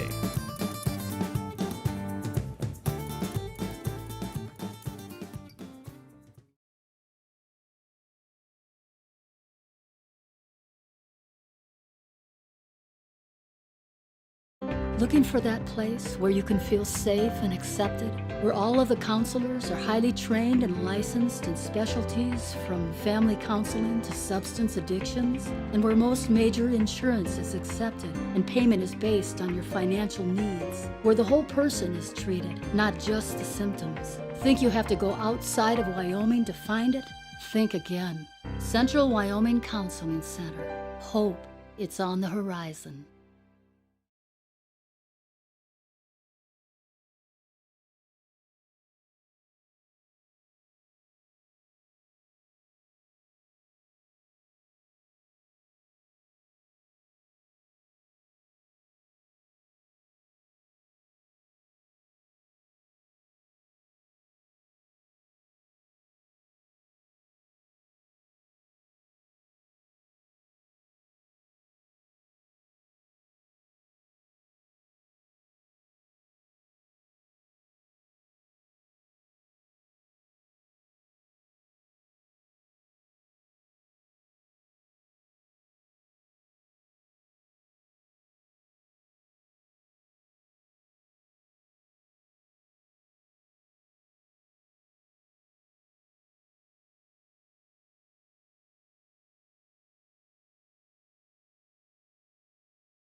Bottom half of inning number 8 ready to go. We think we have an answer for who got ejected. Believe it was Ethan McLaughlin who was pitching, because we thought maybe it was Braden Buchanan, but he's still out there playing third. So we think that Ethan McLaughlin was the one that was ejected, as we have a new pitcher on the mound, Cody Wickwire, on the bump now for the Cap City Aviators.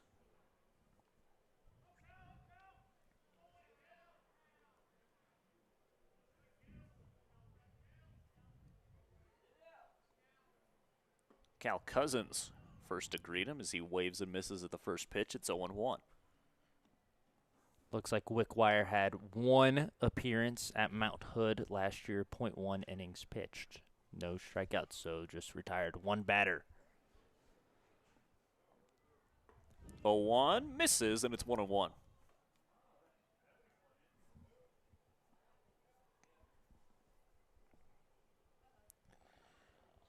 Also, apologies. I keep thinking Braden Buchanan's over at third. It's Clayton McDonald. It is Clayton McDonald. He's still in the ball game, as this is popped foul.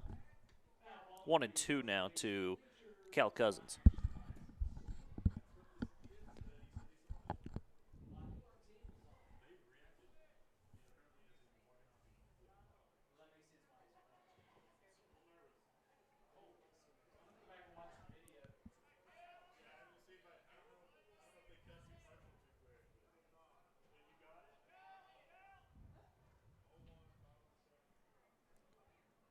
One, two, has to wait. Time called.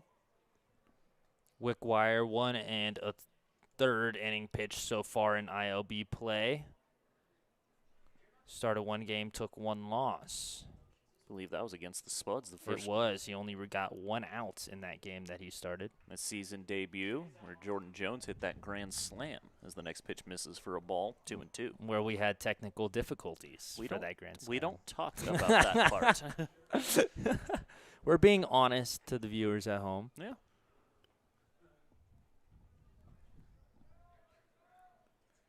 Two-two. Fastball way too high, 3-2.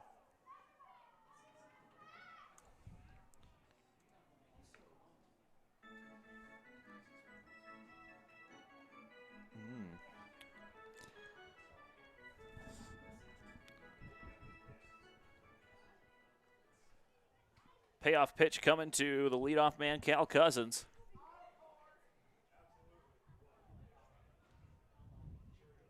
Way outside, and it's a leadoff walk. Another good grab from Chido from preventing that from potentially being 2 bases for Cousins. Next to hit will be Ethan Schlotterback. We see him batting righty for the first time tonight.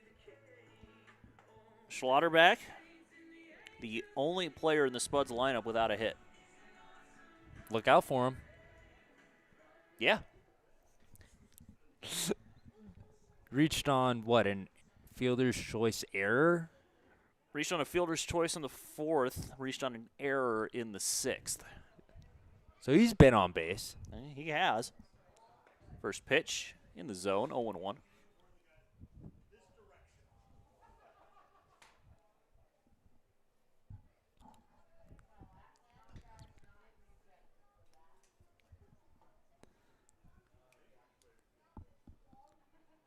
A 1 to Schlotterback. Swing and a miss. It's 0-2. It's a pretty big swing there.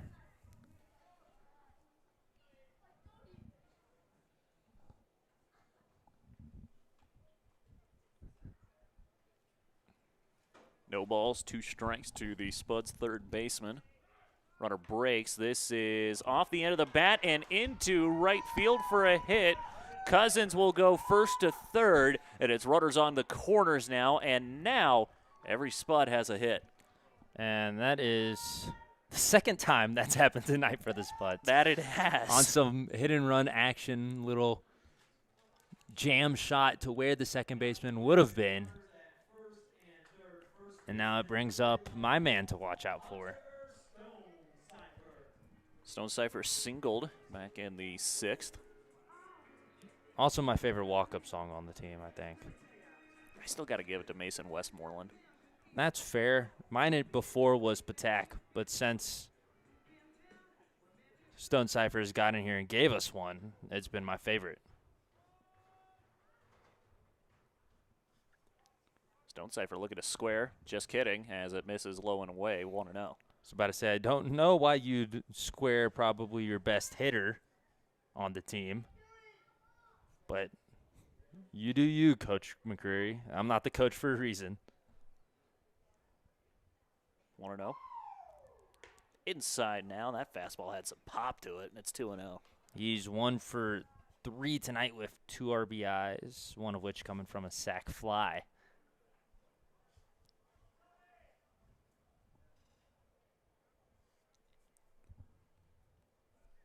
Two and 0.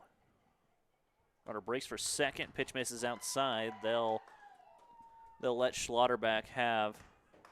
And it looks like Schlotterback second actually base. got replaced. Yeah, by I thought I saw a 14. Addison Patton, yeah, number 14. So they'll let Patton have second base without any challenge. 3-0. That pitch bounces to the plate. It's a 4-pitch walk for Stonecipher. They called that a strike. He called that ball bounced. He called that a strike? Apparently. All right. Sure. I guess. This is hit in the air to center. Going back on it is Devereaux. Patton was running for third while the other runner was tagging up. Stonecipher has himself a 2 RBI double. I should have just let him have the walk. Did a lot more damage with that one. My Patton was standing on third with Cal Cousins. Cousins was back. He wasn't sure if that wasn't going to be caught or not. Both runners come in to score. It's now 9-5 in favor of the Spuds. Now that ball was laced. One hop to the wall out in center field. Stone Cipher has some power tonight and a lot of RBIs as well. 4 now on the night. Puts him at 20 on the season.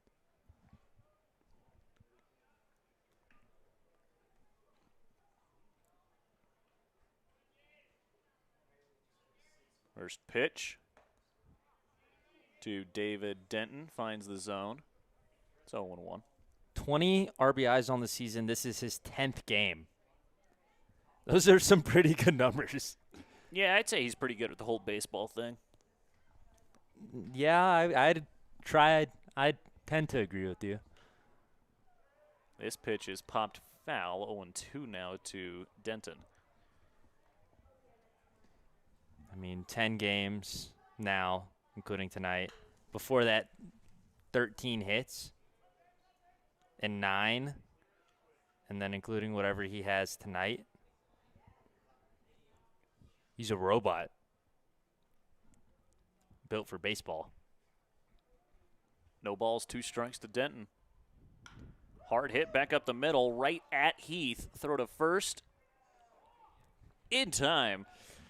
And there's the first out. Kind of a loopy throw over to first. Bird had to pick it almost at a weird angle because of where it came in at from Heath. Next to hit for the Spuds is Jasper Best. Sorry, go right ahead. I also enjoy Jasper Best's walk-up song. Yeah, it's pretty good. When he introduced himself to us, I'm not trying to sound conceited, I swear, but my name's actually Jasper Best. That's a good one, as this is on the ground to third. Throw's going to go home, and it gets away from Chai behind the plate. And Best is into first. That's the second time tonight where I've questioned the throw from third to first from McDonald. First one was more understandable as a chopper over to him. Runner Best broke for home. That one, just get the out at first. There's only one out. Yeah, and the one before that, it was a closer game. You understand trying to keep the score where it's at. 4-run lead. And then you try to throw the guy out at home.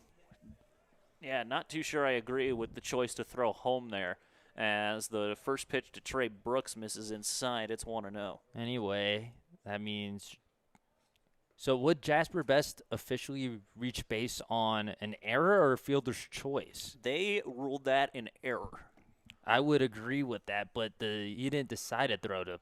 Ooh! As Trey Brooks catches a fastball right to the middle of the back.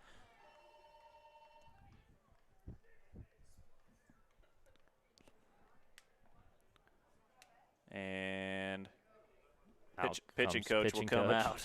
Yeah. I say lost total control of that ball. I think that fastball right in the middle, that got a couple fans fired up, that pitch did. Not quite sure where that even hit Brooks. I mean, I definitely hit him. It might have been in the arm. Might have got him in maybe the shoulder blade. It's hard to tell watching it back. But either way, it puts 2 runners on here with only 1 out now in the bottom of the 8th. Looks like Tyson Mosentine making his way to the bullpen, trying to stay loose. Looks like we have a pinch hitter as well for Carter Patak, who's had a fantastic night. 2 for 3 with a walk and 3 RBIs, but it appears that his night is over. Mason Westmoreland appears to be replacing him.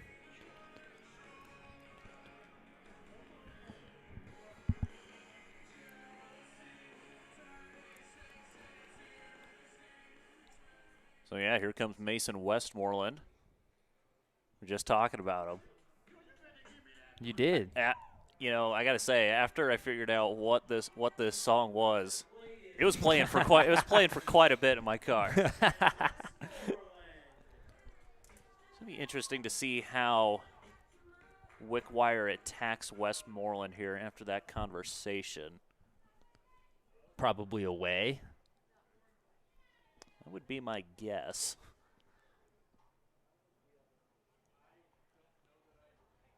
And Wickwire steps off. Jasper Best dancing on second gets him to disengage as I'm over here swatting at bugs. I'm sure you're doing more of the same, Logan. Yep, definitely feeling them flying around, especially these past couple of innings. Yeah, it's a late one here at Mike Lansing, 10:30. The hour delay didn't help. Check on the runner at second, and the throw is not in time. Yeah, Best got his hand in there before the tag could be applied, so safe.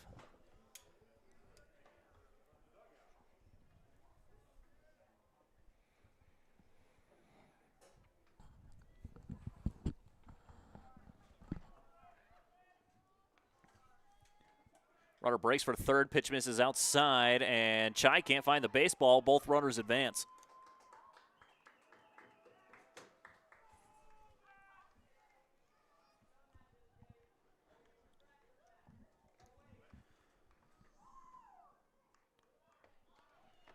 So 1-0 now to Mason Westmoreland.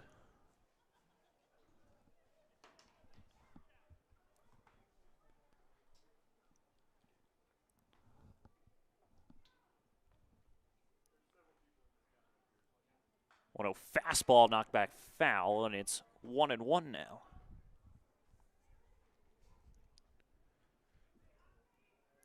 Spuds in this game, they've had some pretty good offensive innings. There's only been 2 innings in this game where they have not scored. That was the first and the 5th.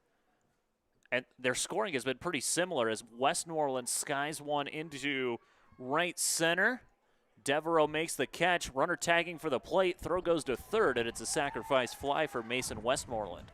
To go on your point about only not scoring twice, it's kind of felt like a lot more because it's been a lot of one-run innings for the Spuds, which feels unusual because they like to get their runs in bunches, but they've been steadily attacking throughout the night, this Aviators pitching staff.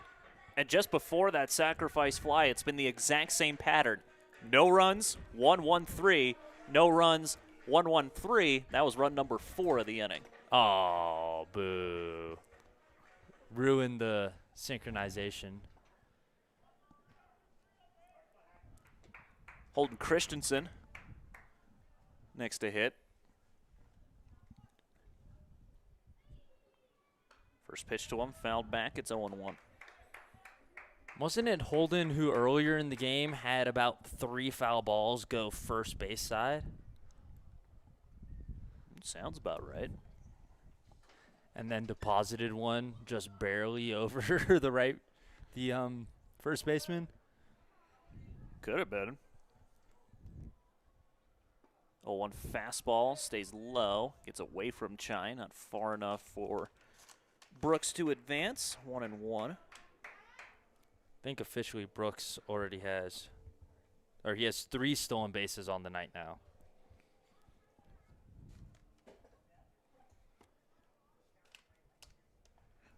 Him and Best are tied both with 3. 1 ball, 1 strike, and that comes in and gets Christensen. So first and second now with 2 outs. And it flips the lineup over back to the leadoff guy.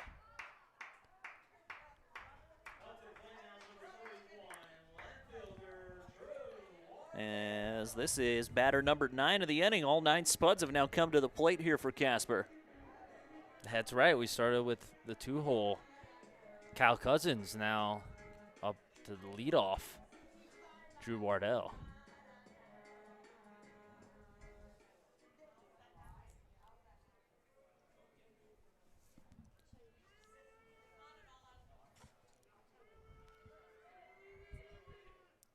First pitch fastball stays low. Brooks breaks for third. The throw down in time, and that'll end the inning. Can't take the 4th stolen base of the game. 4 runs in the bottom half of inning number 8. Call that for how do you call that for insurance?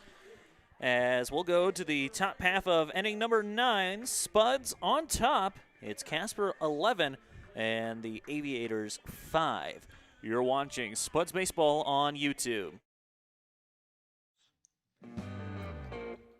When it comes to reliable infrastructure, Dura-Line and Casper is leading the way.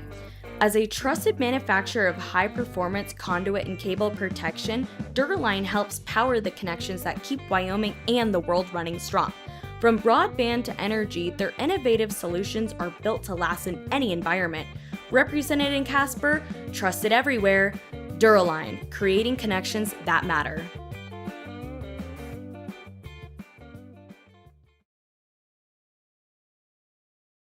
Hi, I'm Super Bowl 50 champion Ryan Harris, and my dad's life was saved when a hero said yes to organ donation.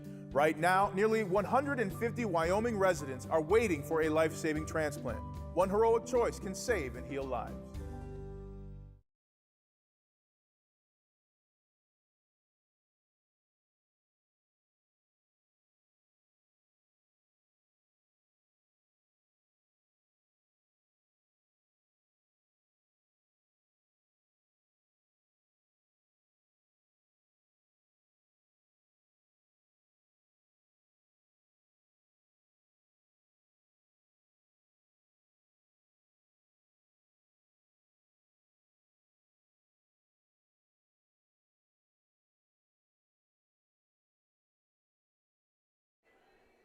Freedom Fuels provides bulk fuel supply, on-site fueling, and hydrovac excavation services across the Rocky Mountain region.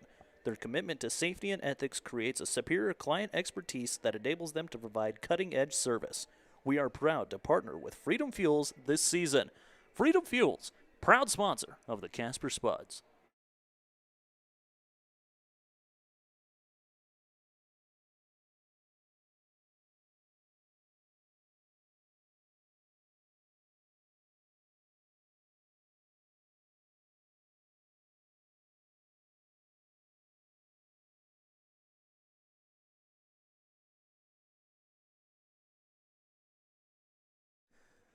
Back here, it's Mike Lansing. Last chance for the Aviators as the Spuds lead things 11-5. Leading things off will be Kurt Heath. As the first pitch from Tyson Mosentine misses outside for a ball, 1-0. After those pinch runners come in, we have a few changes on defense. Westmoreland over at third now. Addison Patton at second. Next pitch up and away, 2-0. So they flip-flop for who they were substituted for. That they did, yeah. Schlotterback. Patton came in and pitch ran for him, and then next pitch at the knees of Heath, 2-1 now. That was nasty. That looked like a slider from Mosentine. Had a little bit of cutting motion. Caught the outside part of the plate. It was filth.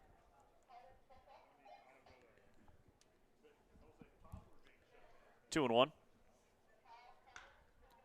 Chopper towards Patton, kicks off his glove, and he won't be able to recover in time to make a play. And there's a runner on first now for the Aviators. That was a difficult play for Patton, too. First batter he sees in the field has to sprint to his right, try and make a backhanded grab, and then throw him out, and not able to cleanly field it. Stops the ball, which was impressive on its own, but leadoff runner reaches for the Aviators.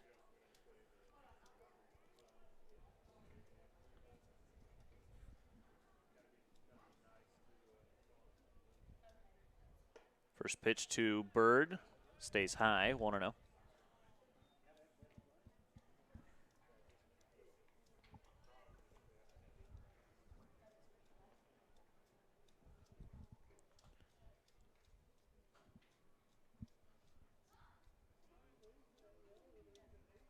Fastball. Now that was off speed for sure. Weave and a miss, and it's 1-1.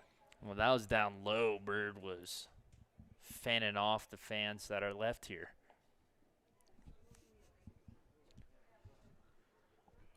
Bird, a couple of hits for him in this one. Could have been trying to take flight, too. Up and in, 2-1. I thought Kai was the pun guy. I know. I thought of that one after I said it. I was like, I should have been in the moment, but not as quick-witted on broadcast as I am in real life, apparently. Stage fright. Yeah, something like that. 2-1 to Bird. Good breaking ball, and it catches the zone. 2-2 now.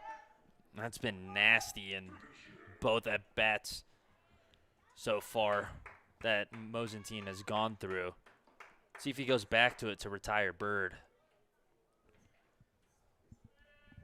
Looking for the first down of the inning. Here's the 2-2.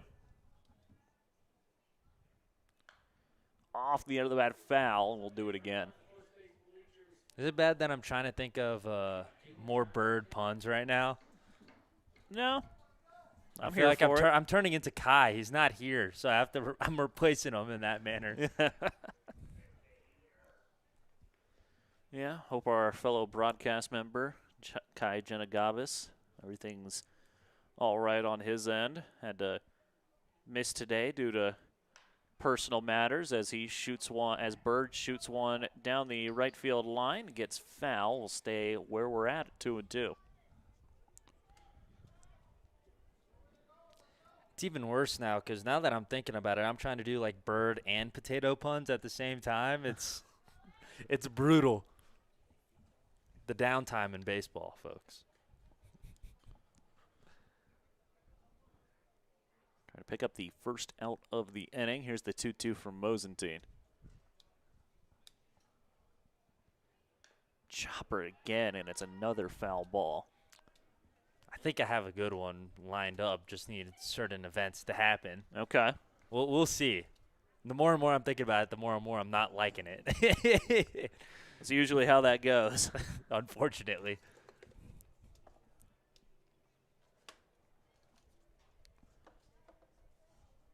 Two once again.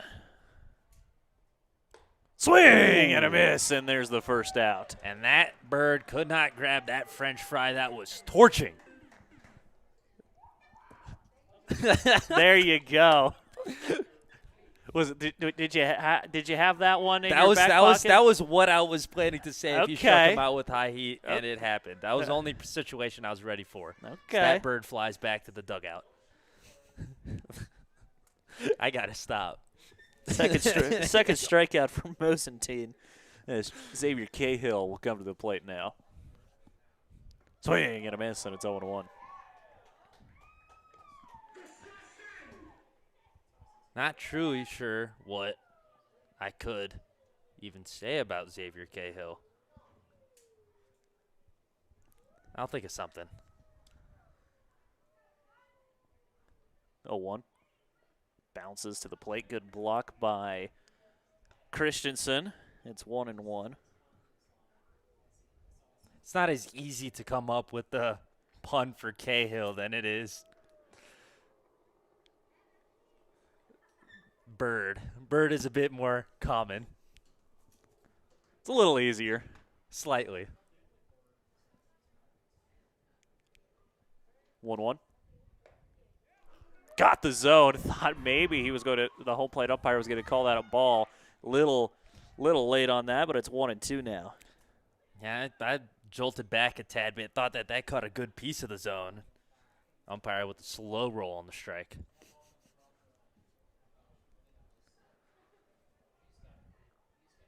One, two.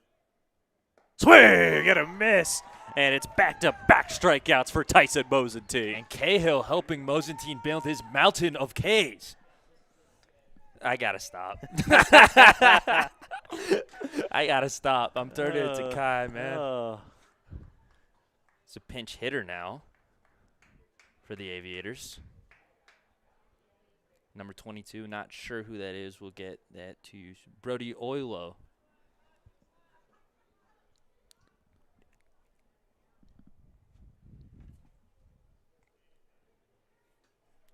First pitch to Oilo. Stays high, 1-0. I truly don't have anything for Oilo. Yeah, that was a little hard. Nah, something. We'll see.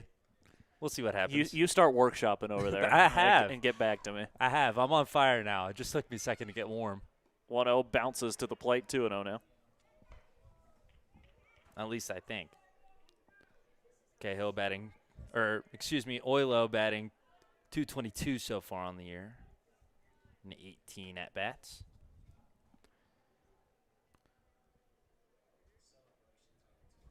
2-0.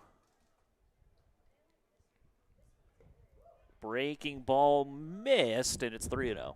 Still a good breaking ball. Thought that might have caught the bottom part of the zone, but that's a pitch that you're okay with being a ball because that was where you wanted it to be.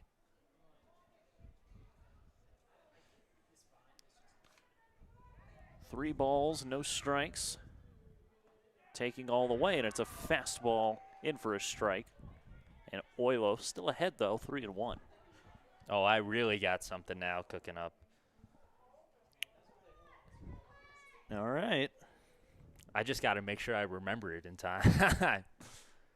3-1, right down the chute, and it's full now, 3-2. Now, that was just slightly higher than that last breaking ball we saw Mosentine throw for ball number 3. Aviators down to their final strike. Here it comes from Mosentine. Missed low, and it's ball 4. And I miss out on my opportunity for another pun. It's okay. We'll start workshopping for this batter. Brandon Buchanan now. Oh, man, that's even tougher than Oilo, I think. Because I knew what I was going to say with Oilo once I saw his last name. Buchanan, I'm lost. Big swing and miss at the first pitch. Great start by Mosentine. It's 0-1. Buchanan. Have me pondering in this chair, Logan. You're killing me over here, Nick. 0-1. Off the end of the bat. Once again, the Aviators are down to their final strike.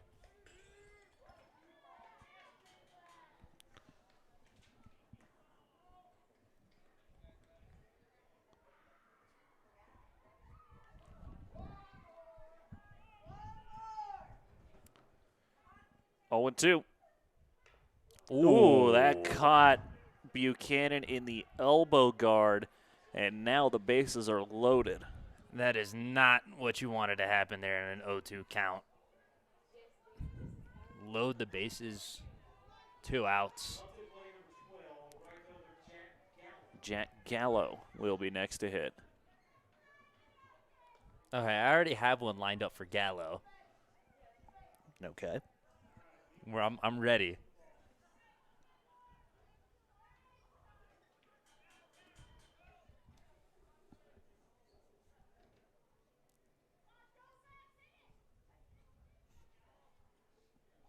Aviators still have to work to pull that tying run out as this one gets away from Christensen all the way over to the Aviators dugout, and a run will come in to score.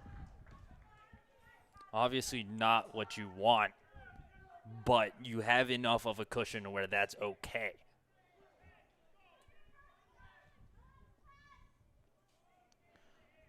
Last time I said something like that, I watched a team put up a... No, we're not going to mention anything bad that happened after somebody said that. We're going to watch Mosentine get this last out. 1-0. Good slider in the zone. Ball on a strike now. And he's doing it with pitches like that.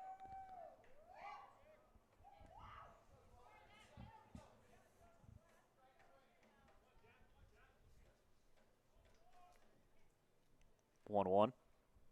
Swing and a miss, and it's 1-2. Once again, 2 strikes, 2 outs. A little more pitcher-friendly count, though, here at 1-2. And a little more pun-friendly last name. 1-2. Final strike one more time. Popped up, and it gets foul. Dang, I was ready for it on that pitch, too.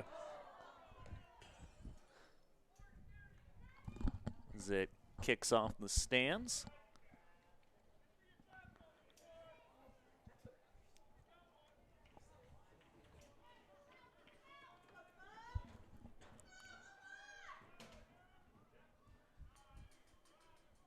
1-2. Popped foul. We'll try it again. I'm being teased right now. They're sitting there watching me try to create laughs on the edge of comedy gold. Let's see if Mosentine's able to retire Gallo here as we do it again. 1-2. Too high, and we'll go to 2-2.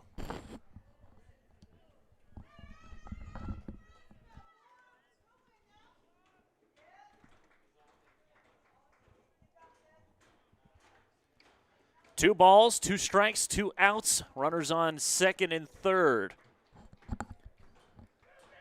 2-2 is clubbed into left. Charging in is Wardell. He puts it away. And Nick Rose, that's a winner. That's a winner. Mosentine sends the Aviators to the gallows. Spuds get the win with a final score of 11-6, Logan. I love it, Nick. Yep, the Spuds pick up the victory by a score of 11-6 here in Game 1 of this 4-game set. Nick, what did you see out of this ball game? What did you like out of both teams in this one? No, I loved the Spuds hitting with runners in scoring position. Not quite sure what the average was there, but it felt very high. Lots of RBIs. Carter Patak, 3 RBIs from the 8-hole. Hunter Stone Cipher, who I said to look out for in the cleanup spot tonight, 2 for 4 RBIs, had the 2-run double in the 8th inning to further bolster the Spud lead. I loved it, and I loved Luis Lepe's start. Gets the win tonight, 6 innings pitched, only allowed 6 hits, 3 runs, 1 of which earned 2 walks and 8 strikeouts. He was fantastic tonight, Logan. Yeah, that he was, and you know, I got to agree with you. The batting with runners on base, just in general, there, really enjoyed what we saw out of the Spuds there. In that, it's like they scored very consistently. They scored very consistently in this game.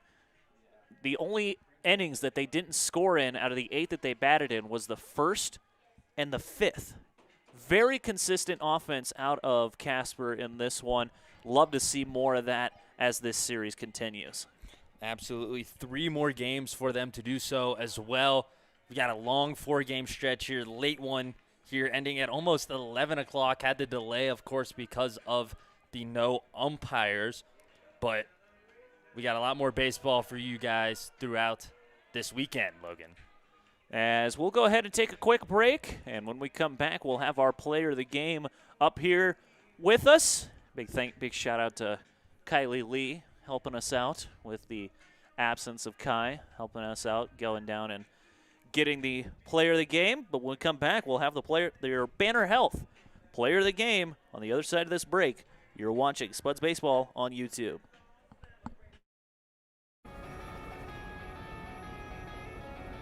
In Wyoming, anything can happen. And no matter where you are, we're ready. With Wyoming's only 24/7 Level 2 Trauma Center with the most advanced technology and certifications. Because when emergencies happen, every second matters. Because every Wyoming neighbor matters. It's another banner day.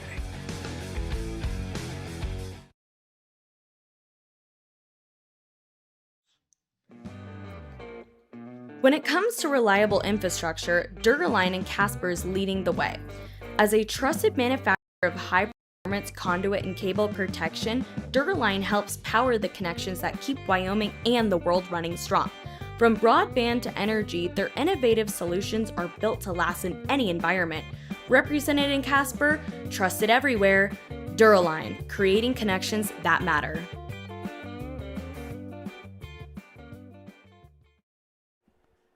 Based right here in Casper, Wyoming, Empower Chiropractic specializes in neurologically based chiropractic care for all ages. They are driven to educate and empower individuals to make well-informed decisions about their health while fostering a community that extends beyond the practice. Thank you, Empower Chiropractic, for supporting the Spuds.